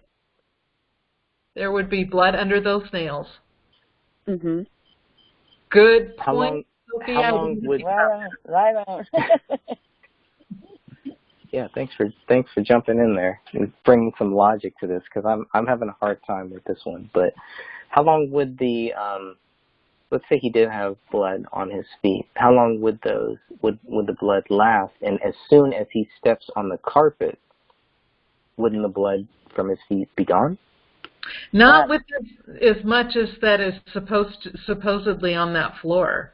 And but again, that's the thing. There's nothing leading to that spot. There are no prints leading away from that spot. And it's a good 3-4 feet away from any carpeted area, if not more. What did he do? Jump? I mean, between the carpet and where the prints were, I don't think they was that far, was it? It doesn't look that far. It's at least 3 feet. You look, it's got to be about 3 feet. That's more. It's farther than It's farther than a stride. But yet there's no blood leading up to there, and there's no blood leading away from. There are no quote unquote bloody prints. I mean, leading up to those prints, and none leading away from. And it's only. I'm sorry. What? He would have had to turn around too, and that would have showed smeared prints. Yep. If he was standing on his tippy toes, he would have smeared that blood when he turned around. Yep. So those blood prints, they are consistent with where he would have had to have been standing while writing that note on the laptop for whatever reason, even though he had already written a note somewhere else and 2-3 notes. But is that consistent? It looks pretty consistent. It looks a little off. It looks like where the right feet were found are actually they don't. I'm looking at them. They don't look that consistent with where the laptop was on the kitchen island. What do you guys think about that? I'm trying to get there now. Yeah, let me make sure I phrase it right too. It's just where the prints were found, where the bloody prints were found, because they made it seem like, well, he stepped, he was in blood, his feet were bloody, he stepped here, and then he wrote this note on the laptop on the kitchen island. Is that consistent with where he would have had to have been standing? So that I don't know. I'm trying to find the photo. Okay. Dan, was that you? What? Did you just say something? No, that was me. I was just butting in. Oh, okay. All right, so maybe we will... Go ahead. That print would have been smeared because it had to turn around from there. Right. It wouldn't have been as obvious as it was because he had to turn around. Mm-hmm.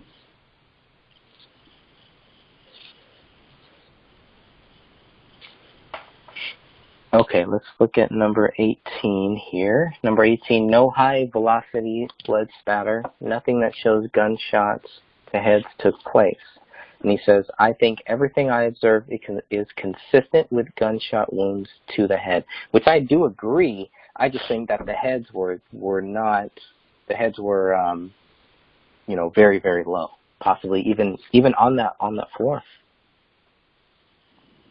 Gunshot wounds produce, here's the problem, Greg. Gunshot wounds produce a fine mist, or not quite a fine mist, but it produces a mist, and it's a lot. And what you see on the floor, and the mist type does not produce the blood spatter patterns that are on the floor.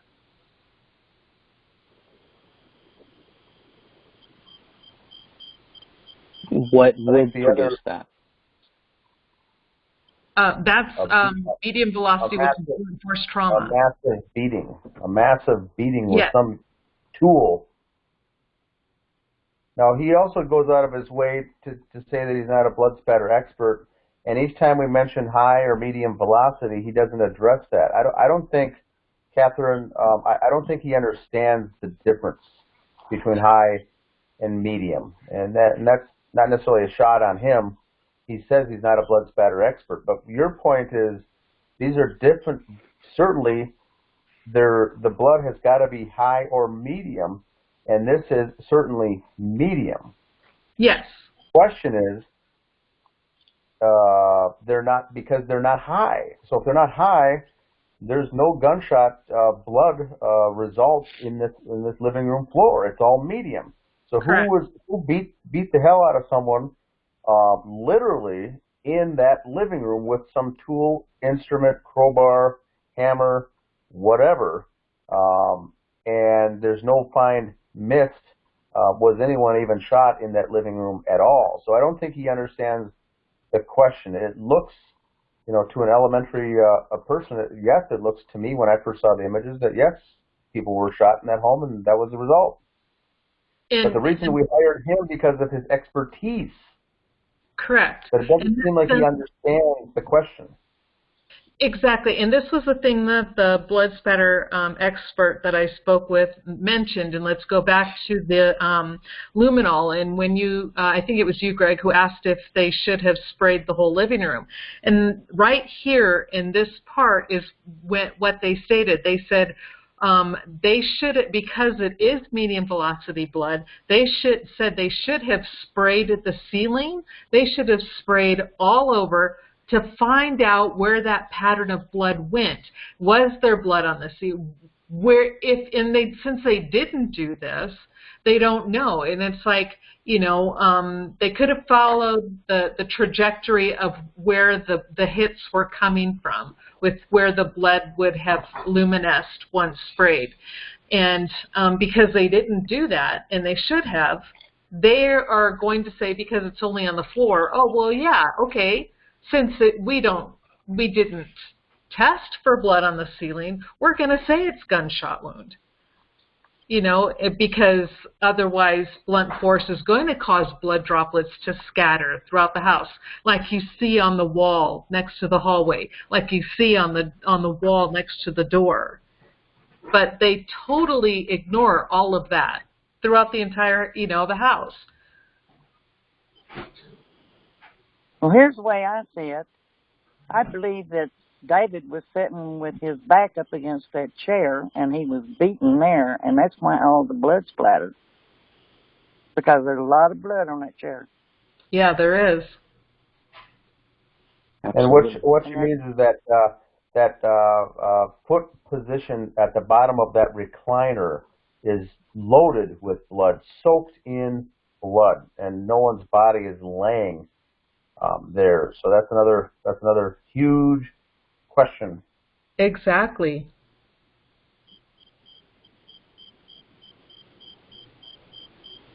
Okay, anything else on that before we go to number 19?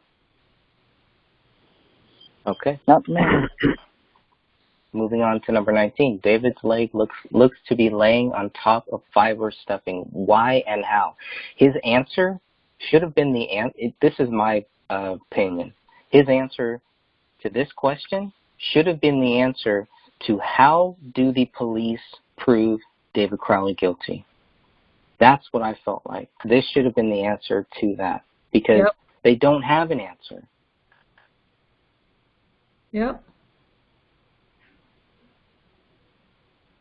All right, number 20, unless anybody else has anything there, go ahead and if anybody, wants to just jump in, please feel free to jump in on this too. Number 20, not enough dog feces in the house, roughly 29 separate droppings. And he says, I would talk to a veterinarian about this, but my opinion is it is consistent for a dog that was out of food and began eating the bodies. So the dog is not of food. The dog is out of food if you look at the photos, and if you look at the reports, they don't mention anything about the two big dog food bags. They don't mention if the dog had a water bowl, which most dogs do. Yeah. So where is that photo? Where is the photo of where the dog's water bowl and where his dry food bowl should have been? But why is that not included? Yeah, and see, the problem with his answer there is that, if he had looked at the photos, he would have seen that photo with the two large bags of one that was unopened and the other one that was opened. And dogs will tear through and scratch open a bag of dog food. My dogs used to do it all the time. And if they're left and they need food and they smell that food, they're going to go for it. And, but yet 29 little separate droppings. And when I was, with Bullet, the dog that I had here, I'm counting, and this dog is smaller. And that little dog poops a whole lot more than poor Paleo did in what they say 4 weeks worth. And again, just to back you up, okay, my cats will tear into a bag of cat food, even though they're fed. Yes. They get canned food, they get dry food, or they're free-fed dry food, and they still will tear into a bag of it. Yeah. Yeah, and that's why so many of even my friends who have dogs, they have to take the dog food bags and put it in a container because the dogs will go and rip open the bags. Yep. Now, let's say that the dogs couldn't, for whatever reason, rip open this bag. They would at least try to, which might mean that those two bags that we're seeing, the two big bags of dog dry food, that they would at least tip it over or try to get at it. There's no indication that they even, there might be a few little rips or something like that, but I mean, that's if this is a dog that is able to do all of these other things, you would think he'd be able to tip it over and turn a bag of dry food onto its side, right? Yep. And he didn't even try to do that. He was a big enough dog. He would have been able to do some damage to that bag if he was starving. Yeah.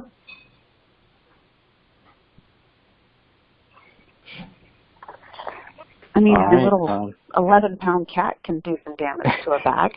Yeah, my cat can do some damage too.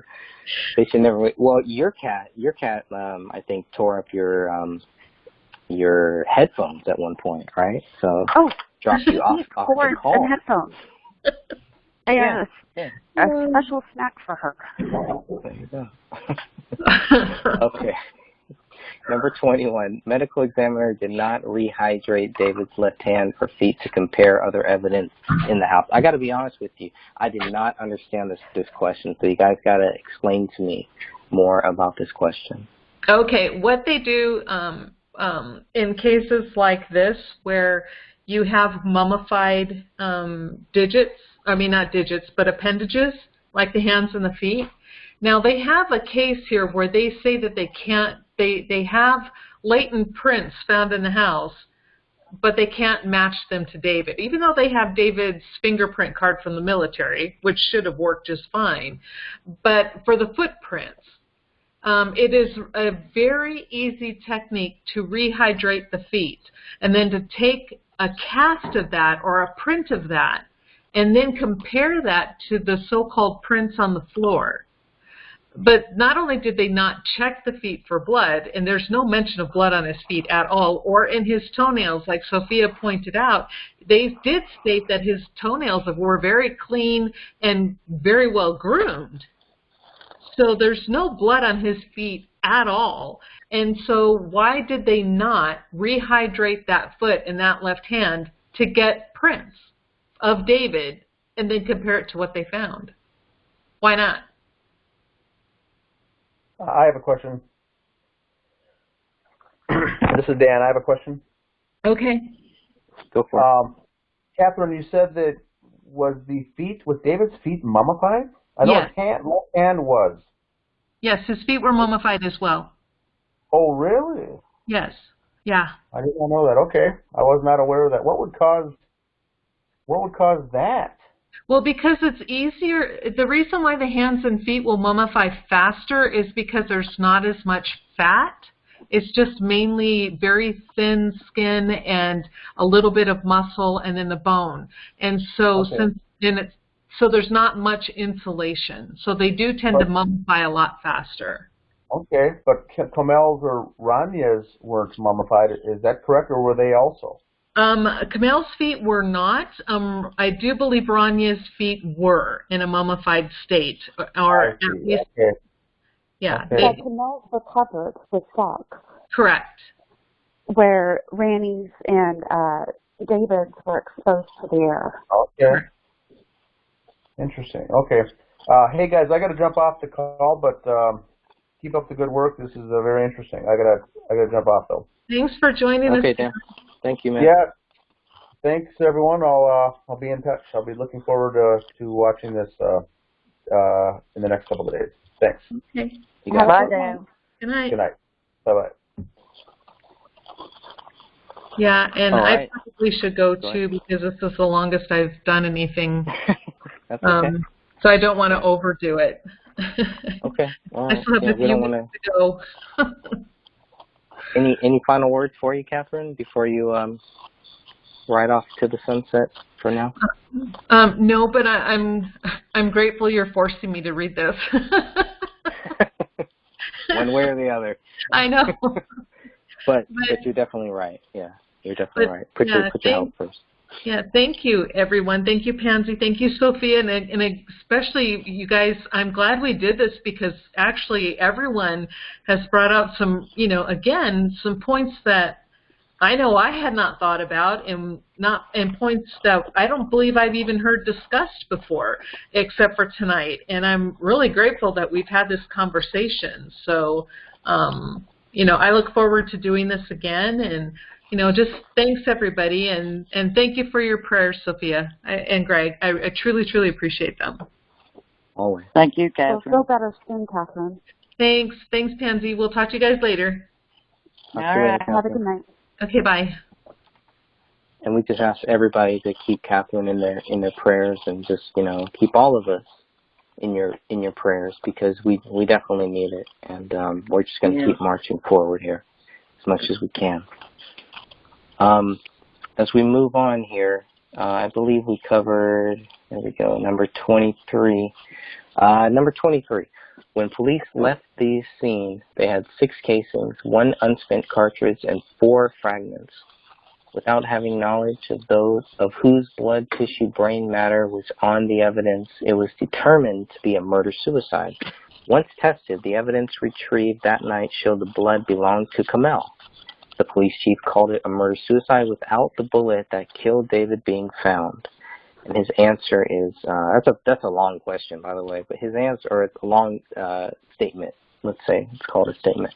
He says, I do not know why he did this, maybe because all indications it looked like that to him. Does not mean it was a conspiracy or a cover-up. This is kind of the second time here. There might be more, but at least 2-3 times where he's talking about a conspiracy or a cover-up. We're not asking him to look at, to say, well, this, to help us solve that this is a conspiracy or a cover-up. And Sophia, I think you brought up a great point where you mentioned this might be another thing, and maybe Sophia, you can comment more on this, where it kind of seems like he watched the documentary, and he's kind of going in that thinking, oh, this is where these guys are coming from. Because obviously, if somebody is hired, they're going to be like, okay, what am I hired for? Who am I hired by? And it's like, if he thinks that, we're just conspiracy theorists or people that are looking for a cover-up, a lot of his questions, a lot of his answers to these questions seem like he is defensive. Is anybody else seeing that? I can't be the only one who's seeing that. Yeah, I think so too. If I was hired to investigate something, I'm going to check out who I was hired by. Just food for thought. Definitely.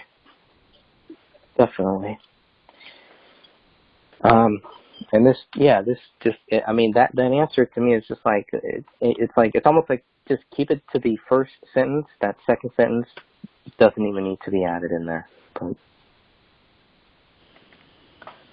let's go 24. Okay, now we're getting into Chris Klein. Chris Klein was the one who reported the hole in the ceiling. Agreed. Okay, well, there we go. That's it. I love how his answers are non-answers. It's like, okay, and you got $7,000 for this. Easy money. Let's go in here. Number 25, Chris Klein lied to the police about being in the house with Dan Sr., and he lied about having permission to be in the house. And his answer is, I would want to look into why he lied, of course, if true. All right, that's going to be my sixth thing. So, could you also look into why everybody else has lied in regards to this case? Why not? Not trying to be snippy, it's the truth.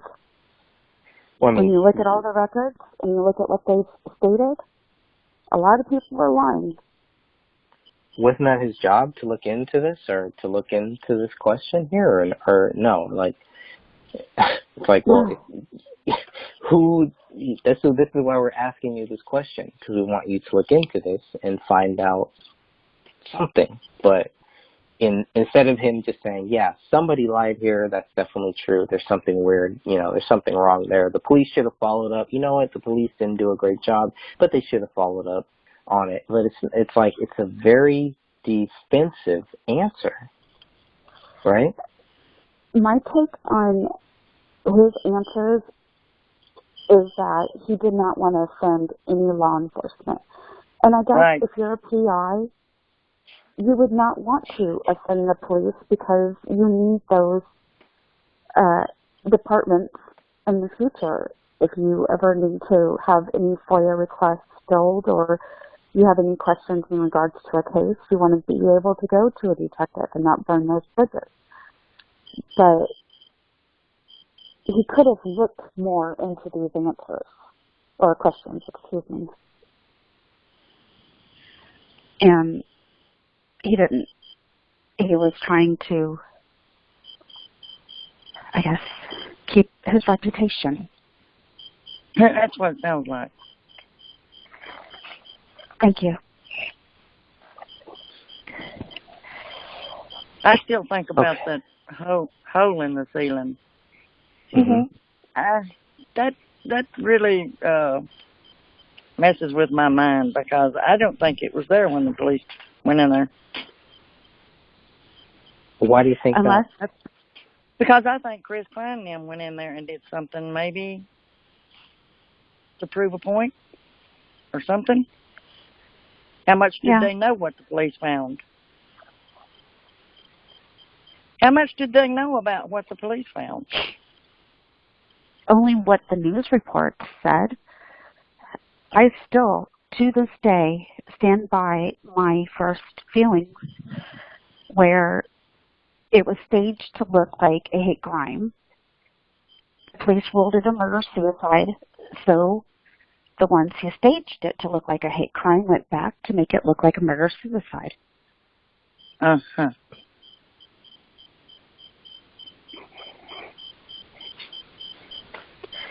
And until I actually see a bullet hole from the very first day, I'm going to hold to that theory. Right. Mm-hmm. That's one thing that I think a lot about, because I don't believe it was there when the police came the first time. I really don't.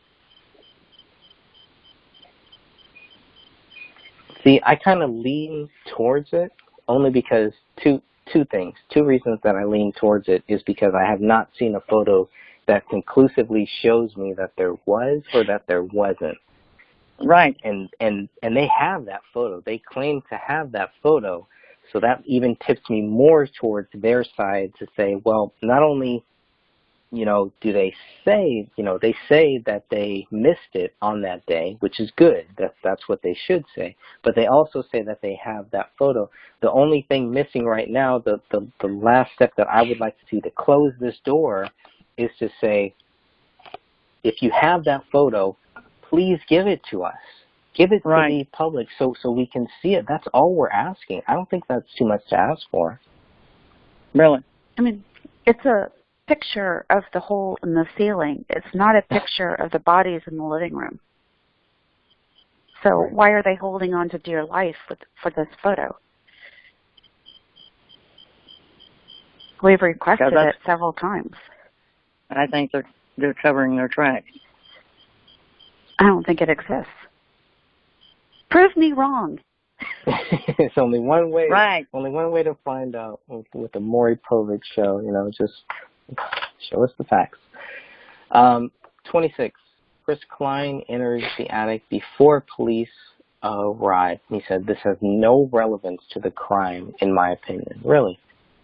It is when the bullet is found on top of the stuffing that's in the attic. What do they call that? Insulation. The insulation. It's found on top of it, laying on top. That's what the issue. Mm-hmm. It's not embedded in wood. It's not in the ceiling or the rooftop. It's sitting right on top. And them going up into the attic is fishy too. Yes, absolutely. And on top of that, they had no business in the house. Well, I mean, apparently to Kenneth Maines, it has no relevance to the crime. Does it have relevance to the crime scene, at least? I mean, does it have relevance? Because the crime scene, you have to remember, if he was there before the bullet was actually found, then we have 3 crime scenes, right? So we have the crime scene on January 17th, on January 19th, and then the crime scene on February 18th. So, So anyway, the question number 7 that I'm going to write down here is to ask him to please tell us more about your answer to the question of number 26. Well, I have a question. If the house was released and they didn't find that bullet until a month later, would that bullet be evidence in a trial if there was ever one? I mean, could they prove that it was there at the time that the murders happened? I guess is what I'm trying to say.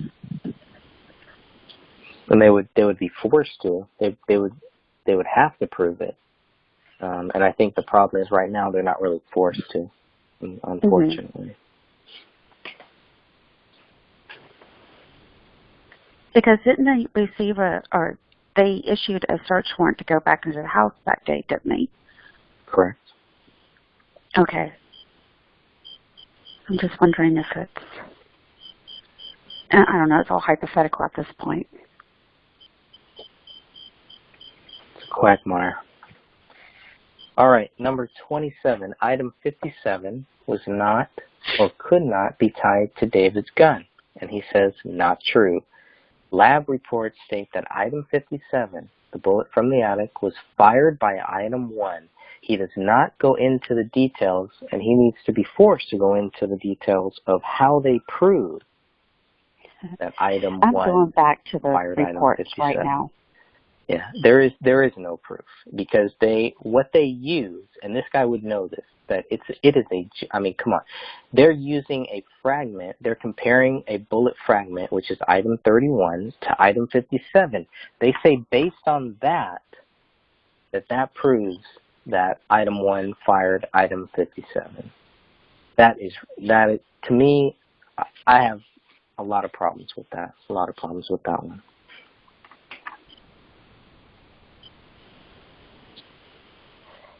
I have the report right here, and I was trying to read the exact wording that they used. Okay. And do you remember what page number that was on at all? Yeah, it's the ballistic or the. So it's one of the last. It's in the firearms, so I think it's actually. Fingerprints. The last page.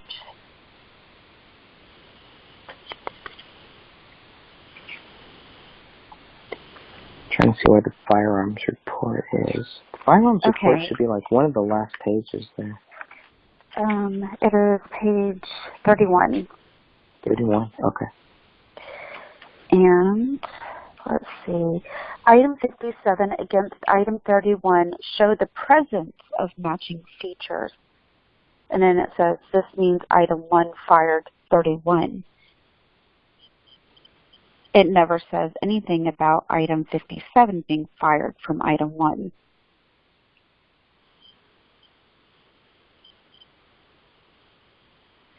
Item 57 against item 31 showed the presence of matching features. This means item 1 fired item 31. So if he would have read page 31, he would see that there's no connection between item 1 and item 57, correct? Correct. Uh-huh. And if it was fired from a similar gun, they could have matching features. Could. Quotation marks. I mean, reading that, it sounds like they're not even sure that item 57 was fired from item 1. So how could he be sure? Can't be. Like they knew if they found a bullet up in the attic, it belonged to the gun he had, so they just let it go at that. Pretty much. Okay, number 28.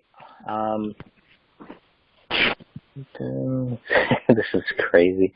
Item 57 was found 1 month later after the scene was released and cleaned by a professional cleaning crew. He says, this is not an uncommon occurrence.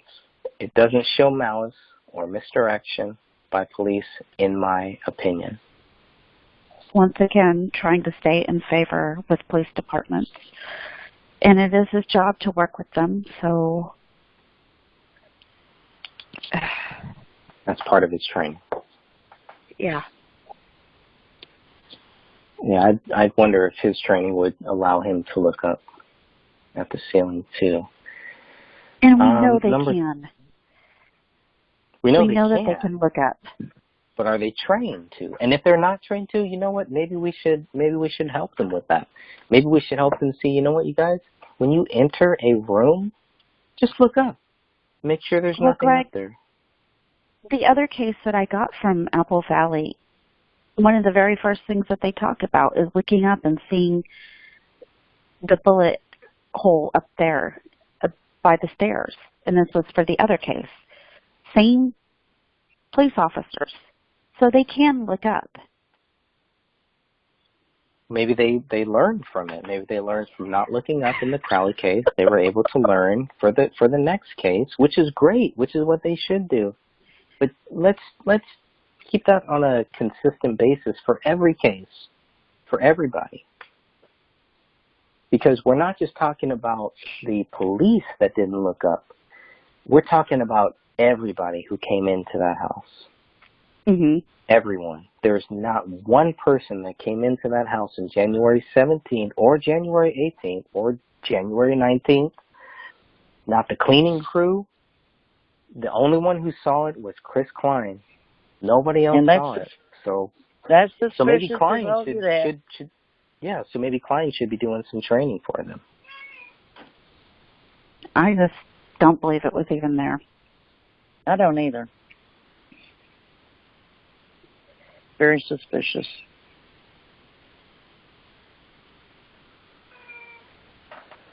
All right, so let's see. We did not see. Okay, it's obviously not see the bullet hole. Looking at number 29, that has been determined in speculation and assumption that they would have noticed it. Really? Okay, really. So, I mean, that kind of goes back to their training, where they're saying that they're not trained to really look up and notice if there's a bullet hole up there, right? It would have to match the trajectory or something like that, but okay. Did they even do that? I think that they did it for 57 and the one in the basement, but I don't think that they stuck their finger in the hole. I know that. Who does that? Really? Really? Stuck their finger in the hole. Yeah, why not? Just see what's in there. Okay, number 30. Did they the test blue. that for? Go ahead. Did they test it for gunpowder? I can't remember. Or stippling? That hole? I don't know if they tested anything about that hole. Yeah, I don't think so. We don't have anything on that. Okay. We have Donna in the chat asking, how did Klein know that the bullet hole was not there before? I think that's a great question, and we can't say, and I just want to clarify for you, Donna, that we can't say that Klein didn't know. I think Mason Hendricks is the one who, was like, well, didn't the police see this hole? Which is what he told me, which, again, consider the source. With Klein, it would be good to get a transcript of the conversation between Chris Klein and the investigator who was talking to him to really see, because the way that report is written, it seems like Klein starts talking about this hole. Maybe he didn't know that the police didn't know about this hole, but Klein is like telling them things. He knows a lot. How could they know? They weren't there when they did all that. It just seems really interesting at how much information they claim to know. Right. And how quickly they claimed to have known it. Right. Did they have somebody on the inside giving them the information? Could be. Never know. It's a question. It's just a question. I'm not accusing people. No. Just another question.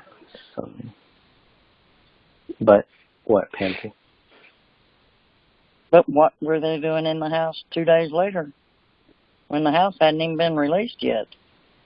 It hadn't even been cleaned. Right. So what were they doing there? That's $1 million question.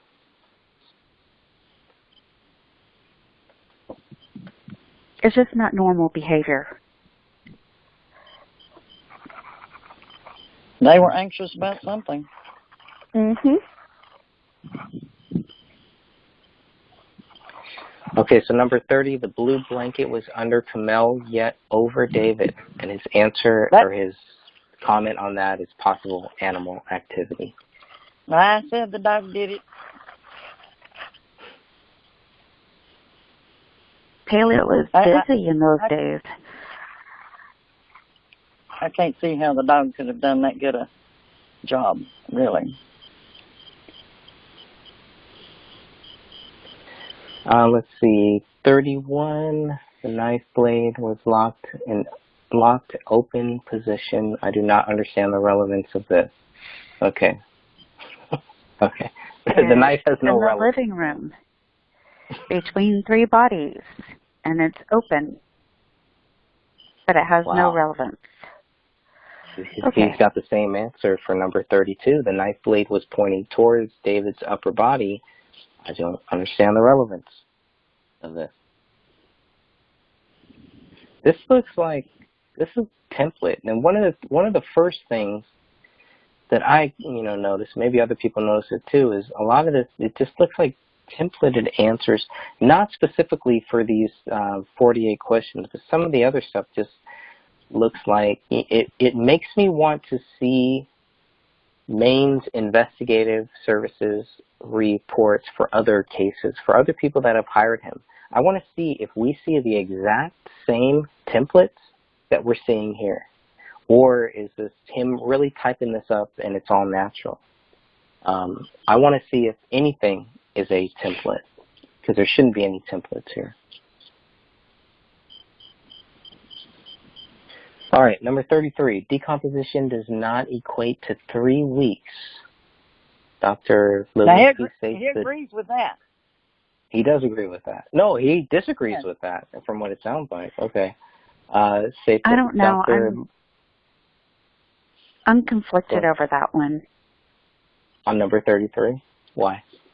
About the bodies and the time of death. I'm still very conflicted over that. Yeah, I thought he agreed. I am too.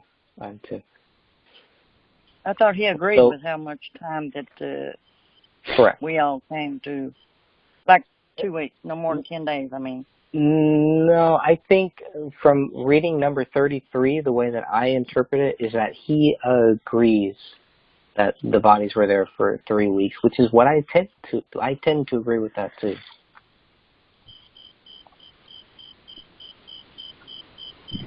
Could be. But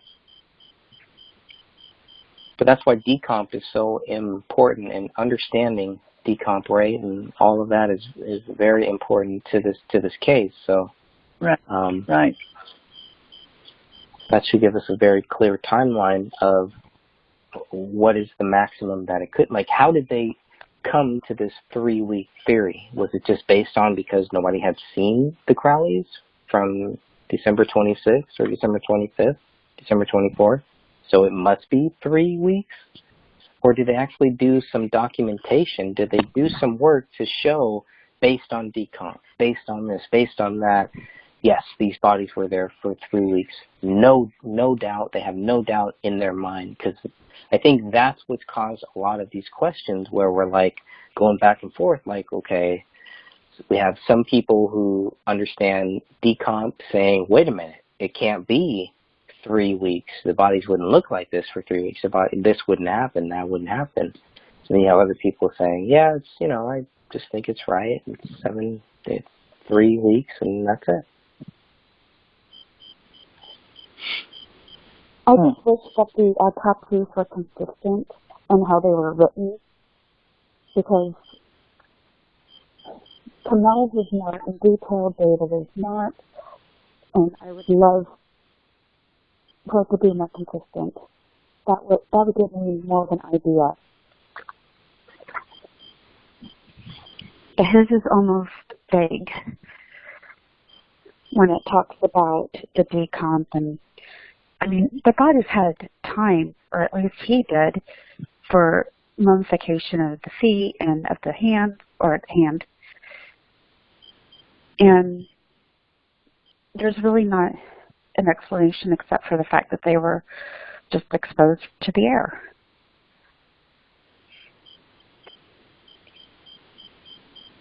I think Catherine said one time about them being bound might cause the mummification.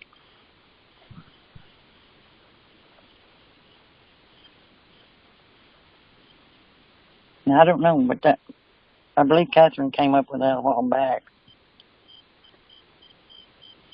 I'm not familiar with that theory. I mean, I've heard her say it before, but I can't agree or disagree with it. I haven't read anything on it. Yeah, I'm still open to it. I mean, obviously, we want to be open to it, but yeah, we're just looking into that. Number 34, David was thin and Paleo was thin and dehydrated. He did not present as an animal that had been feasting on dead human flesh. And his answer is, I disagree. The dog wasn't feasting. It was forced to after running out of food. And we know that's not true because there was a bag and a half of dog food right there in his room. And Kenneth Maines was given these crime scene photos, whether he saw the dog food in these photos or not. And the other thing is, why didn't he question, where's the dog's bowl? Where's the dog's water bowl? Where's his food bowl? What source did the dog have for water, for, food?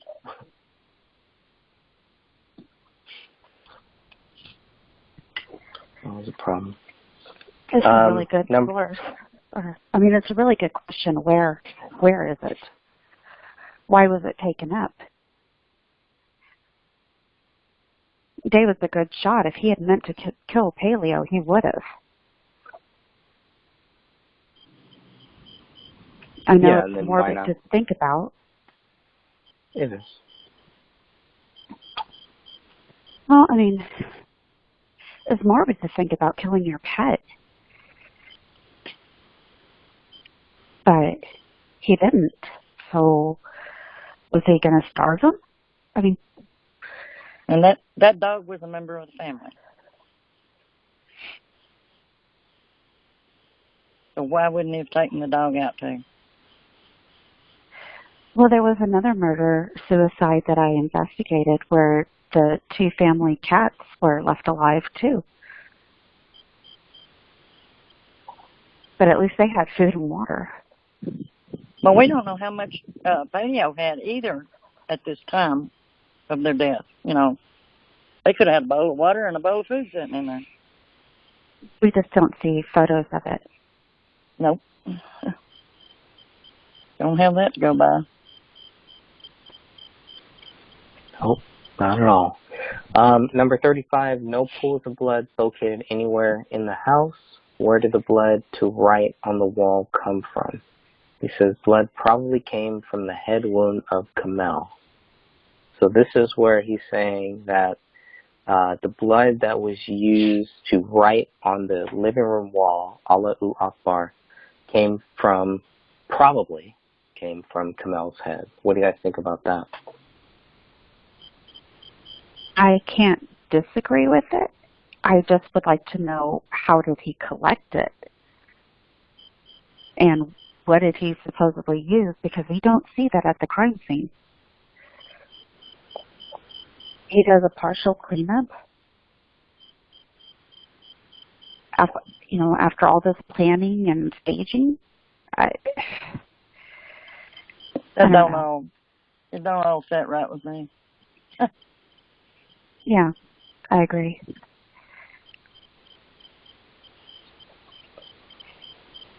Okay, but why doesn't it set right with you? What do you just... Okay, so he is supposed to be this perfectionist, but he leaves 2 supposed bloody footprints and cleans everything else up. He gets rid of the buckets of whatever he used to collect the blood. He got rid of the supposed gloves, but leaves trash in the house, in all the garbage cans. He got rid of the towels that supposedly wiped up the blood. That was all the bloody footprints of him walking around the house. Probably Paleo's bloody footprints too, but leaves just 2 of them. And the arm and the hands. Yeah, I mean, it's overstaging. Yeah, really. Like I said, it's an overkill. Yeah, that it is wasn't for sure. It just wasn't a suicide pact. I mean, if you're going to shoot somebody, shoot them in the head and be done with it. Don't do all this other stuff. And with the hollow point, you're making a really big statement with that one, even with just 1 shot to the head. And you got 3 bullets with Kamel's DNA, at least 2 shots to the head. That's some extreme anger right there. Right. Now, it's very possible that first bullet went through one of her hands or both her hands. She could have held it up to block her face since she's missing it. But we honestly don't know. No, do we know for certain? Because I know there was another member of the group that brought up. Do we know if it was a hollow point? Are we? Yes, they were hollow sure points. On that? They were hollow points. Yeah. It showed all of them in the box was hollow points. Right, but the ones taken out of the cartridge, and the one taken out of the one that was on the table was a hollow point. Was a hollow point too. Okay. Yeah. I think that was a very important thing. Number 35. No pools of blood located anywhere in the house. Where did the blood on the writing come from? Blood probably came from Kamel. Number 36. Item 57 does not have any blood, tissue, hair on it or on the fragment. And I think that's kind of where he's like, oh, that's not true. You know, he jumped on that. Nothing could be determined even after spraying the item or swabbing the item. He's like, not true. DNA was recovered from this bullet and matched David. He didn't. So tissue, yeah, and he didn't read. Right. He didn't read that they tested it for blood and it came out negative for blood. Right. If it's going through that skull, it's going through skin, it's going through muscle. Correct. I mean, it would have been on that bullet. All right, right. But the way that about. Go ahead. But it's the way that he's answering it, because the door was left open. Well, it could have been blood, tissue, or hair. From the DNA, he could have just saw that as well. No, there's DNA tissue, right? Yeah, but it was touch DNA, not blood DNA. Not blood, but it could have been tissue. No? If you look at that bullet, it's a lot cleaner than the other bullets found on the living room floor. It is extremely clean.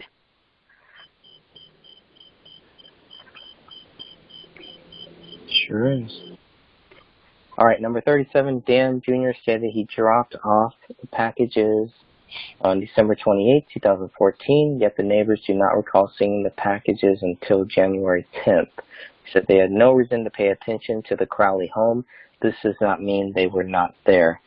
The problem with that is that Colin Prochnow had plowed the driveway on, actually no, I think he did that on December before Christmas. So, okay, so that is accurate, because he wouldn't have seen the Perkins because they wouldn't have been there before then. So, okay, so I can see where this guy's coming from. I don't have any problem with number 37. Do you guys? Yeah, and I go back and forth on that one. I mean, it's very possible they could have been out there that long.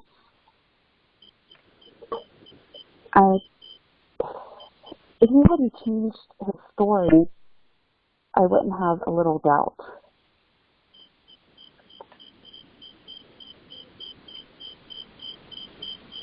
All right, number 38, pot on the dresser looks staged, should not be in the grinder, and there were no smoking papers. He says, not true. I've worked undercover narcotics for over a decade. Didn't look staged. You don't need smoking papers. There was a bong in the bathroom, which is right. I think really what number 38 should have been is that this looks like a scene that was interrupted. Because if this guy has seen these things, if he's seen this stuff, then he should be able to understand when, hey, somebody was just doing this stuff and there was a knock at the door, we kicked down their door, blah, blah, blah.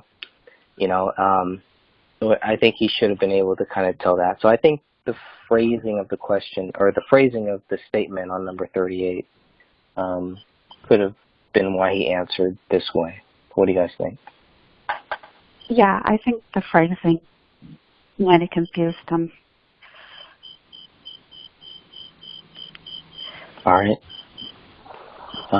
39, according to those who use marijuana, the tweezers on the dresser next to the pot are wrong. I disagree. Okay. That don't make any difference. You can use any kind of tweezer. I'm experienced, I know. my husband used to do that all the time, so you know, I went through that for years. No, any kind of tweezer works.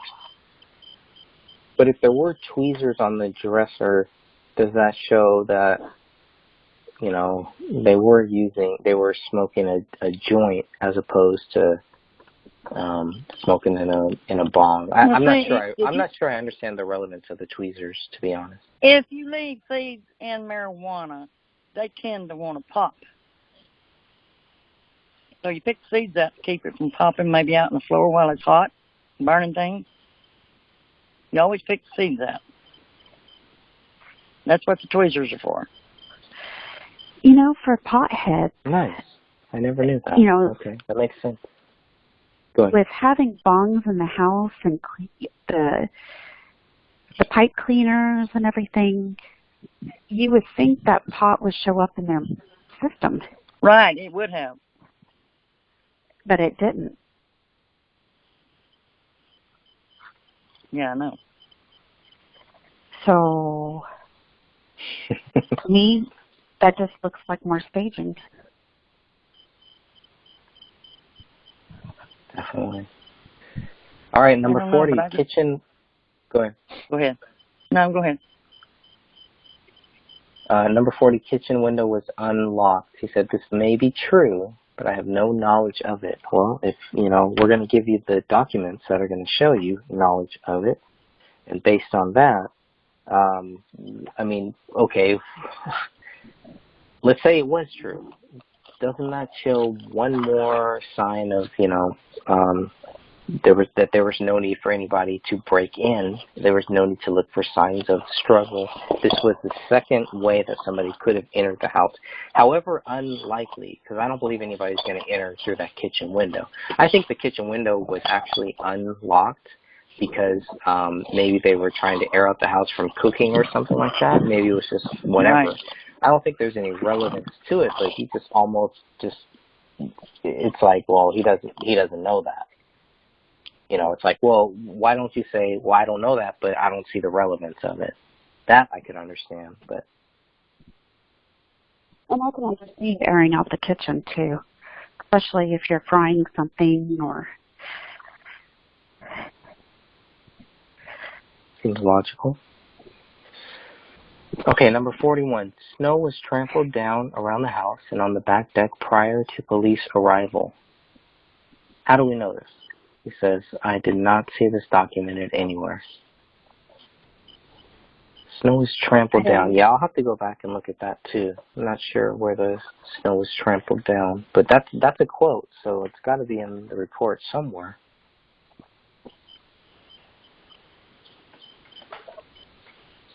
I mean, there's photos of it in the backyard where there's like footprints But didn't they report that they had to chase paleo around the backyard? Or am I just repeating what somebody said? Well, yeah, no, what they did is they walked around the whole backyard. You have a couple neighbors who were walking around the yard, the backyard, all that stuff too. And then you have where they take photos of what they've done, and they note that there are other tracks, and I think there are actually animal tracks too. So there are other tracks out there, but I just think maybe Kenneth Maines was kind of thrown off by the trampled down. He's probably not sure what exactly that means. Maybe, I don't know. Just guessing there. Yeah, I don't understand the meaning of it either.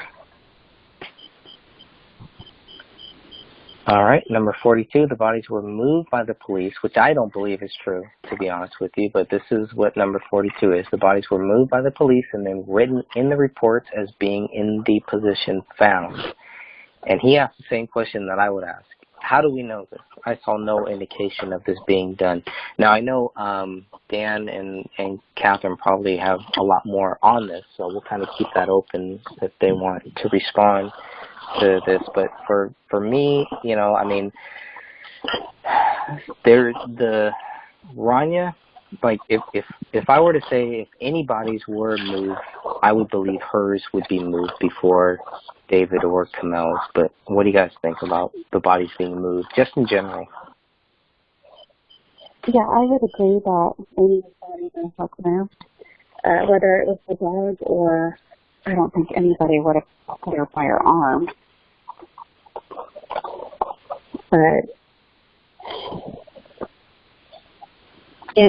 her body was moved, like she had been laying on her side, maybe with the fluid that's there on her pant leg.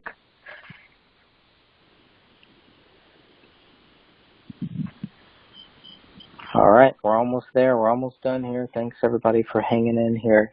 Number 43, David's left finger position is not in a natural death position. This is a big one. And he says, I disagree. I never heard of a natural death position. He needs to see how the left finger was and tell us, how is that natural? Why do you think that is a natural way for a hand to be? Because you've never seen a natural death position? What death positions have you seen that aren't natural? I mean, to me, it's just, that was a weird answer. What do you guys think? I thought it was a non-answer again. Non-answer, that's a great way to put it. Yeah, usually your thumb and your finger are not just going to naturally, hey, we're just going to be like this. I don't know. They're going to be relaxed. Going to be relaxed. Or they're going to be more like a claw. I could see it like a claw. But right. If you only have 2 fingers that are like a claw and not all 5 fingers, I think we got a problem there. Yeah. Okay, number 44, the latent prints found. They were matched to the police officers on scene. I do not have an answer for this. The latent prints found, were they matched to the police officers on scene? Yeah, he said I do not have an answer for this. I don't either, and I'm not really sure. Not really sure why that one was even included. Number 45, the police did not look at anyone to be a suspect despite the proof of a large amount of money being at stake. And Sean Wright's threat to David, saying he was upset with David because he felt he would be thrown in prison. And the answer is, I think the police did their due diligence in interviewing potential suspects. I mean, that's like we put him on the witness stand. It's like, wait a minute. Really? Yeah, it was like, I'm going to keep that one short and simple so I don't get myself in trouble, which makes me think, why would you do that? Just tell us whatever you think, right? Number 46, Kamel's left hand was originally under her body, so that meant Palaio could not have eaten her left hand. It was missing prior to her body being placed. And he says, I disagree. All right. That's it. I still can't get over how $7,000 was spent for him just to write, I disagree.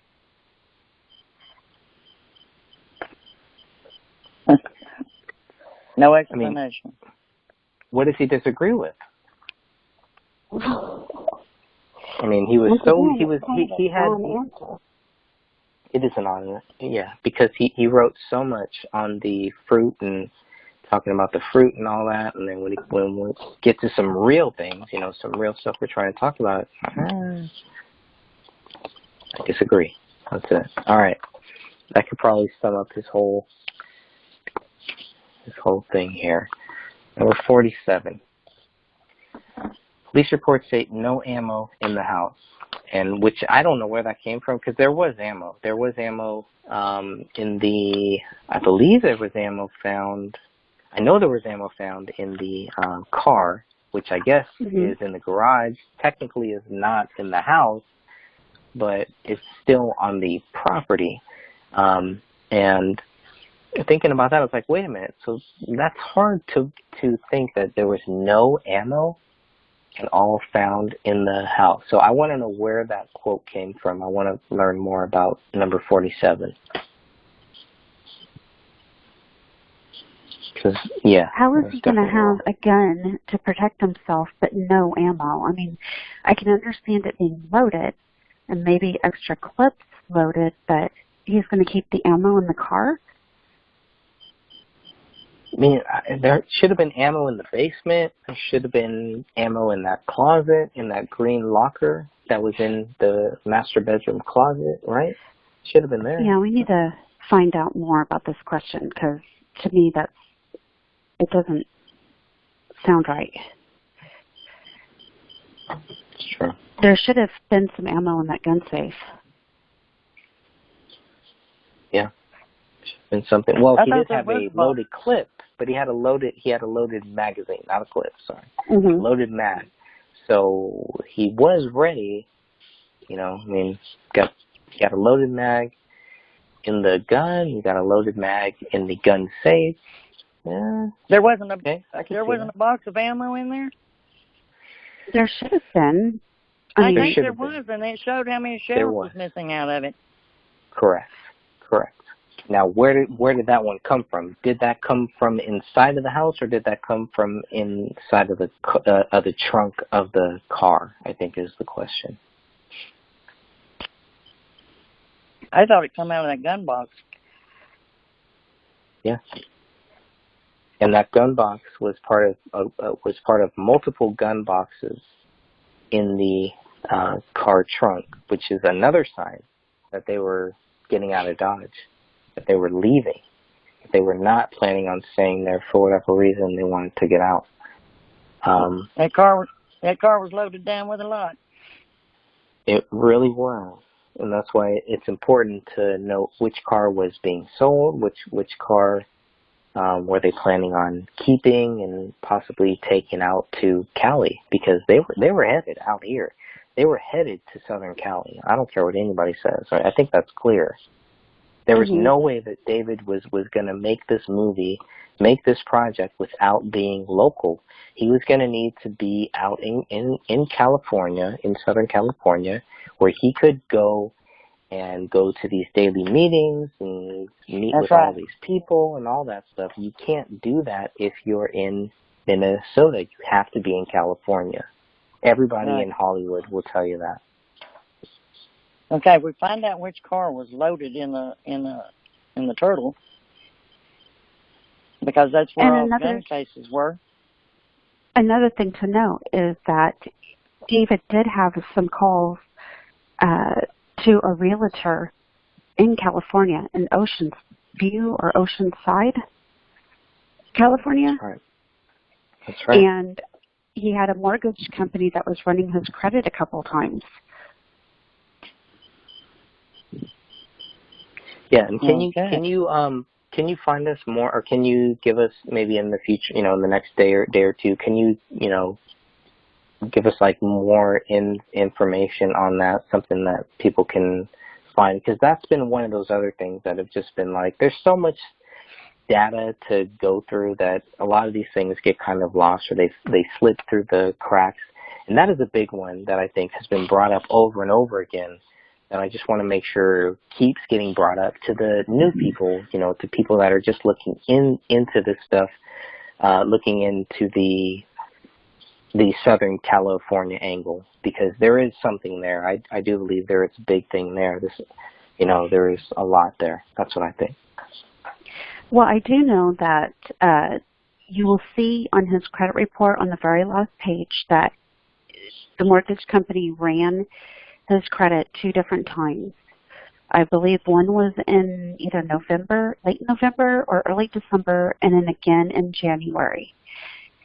And then the calls were made, I believe, either November or early December, and those should be on one of the spreadsheets from David's phone numbers, which are all loaded to your blog. And they'd find out which car was loaded up. Mm-hmm. Okay. Mm-hmm. Yep. I'll have and to that can be found. look at the That's in photos the crime scene. Yeah, that's right. Yeah. All right, cool. All right, just wrapping up here. My throat is really hurting here. We only have 2 more to go through, so I want to make sure we get through these. Number 48. Below is an image of the detective notes. This shows that latent prints, palm print LP1A-1, found on the magazine of the handgun had a visible scar. This info was not translated on the typed police reports. It is reported that David Crowley did not have a scar on either of his palms. So I know this one comes directly from Catherine, right, where she's talking about that there was a visible scar and on this palm print. Now, they also don't have a palm print of David Crowley. So they don't have a palm print to compare to this, right? Right. Right. Now, if we exclude the whole fruit thing, this is probably the longest answer that he gives. This, in my opinion, is not from the detective notes, but rather from the lab technicians. That is correct. This is from the BCA lab. Probably Jennifer. Okay, LP1. Okay, okay, great. LP1A-1 is not a latent palm print from the magazine.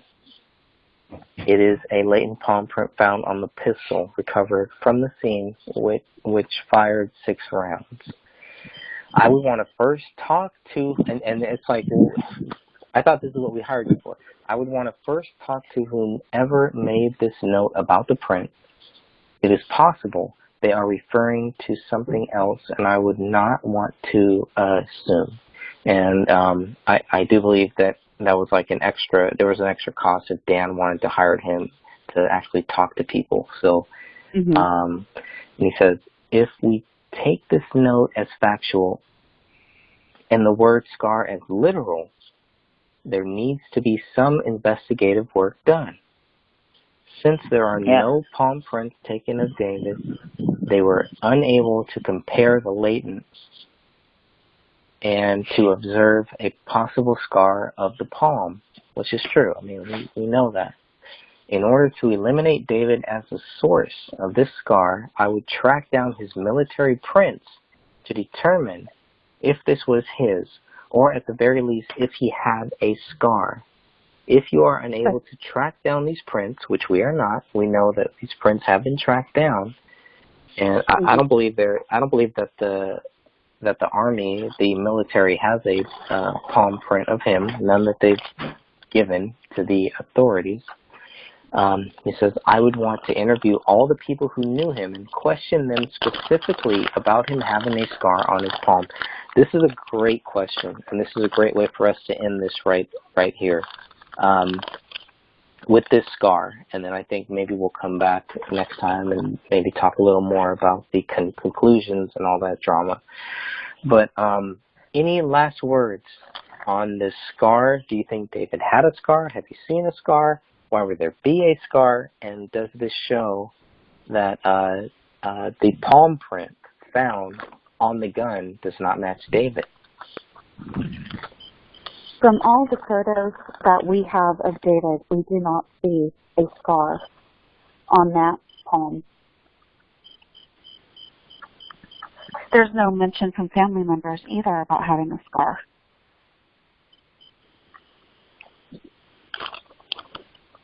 There you go. So if there's anybody out there, any family, any friends, anybody who served with him, anybody who knows of a scar on David's palm, please let us know, because otherwise I think this kind of conclusively shows that David, that you can't, that there is a palm print, that the palm print that is matched to the gun does not match David, right? I mean, I think that's what Catherine found. That's what. Well, I would like to add that we would appreciate photo evidence instead of word from your mouth, because people tied to this case have been known to say anything to prove David guilty. I'd like to see photo evidence to prove he had a scar. Right. And that's the only way that you can prove it, is if you have facts. And if you don't, then you can't prove anything. Any final words here? No, my mind is going round in circles as it is. Sorry about that. Yeah. Well, as I always end every video, I just like to encourage everybody to please read the reports and look at the crime scene photos, and if you find anything new, please let us know, because it's very possible we could have overlooked something, and all the eyes that we can get on these reports is a good thing. We really could use everybody's help. Sure can. Amen. Amen to that. Pansy, any final words? No, except I'm ready for bed. All right. There we go. I'm 2 hours later than y'all are. Love y'all. Well, okay. Enjoy. Have a great night. Y'all Greg, feel better. Thank you all for joining us. Yeah, I will. Yeah. I'm about tapped out here. My throat is done for the evening. Thanks to everybody for sticking with us, and thank y'all. hope to do another conference call again soon. Yeah, thank y'all. Great. Have a good night, everybody. All right. Good night. Bye now. Bye.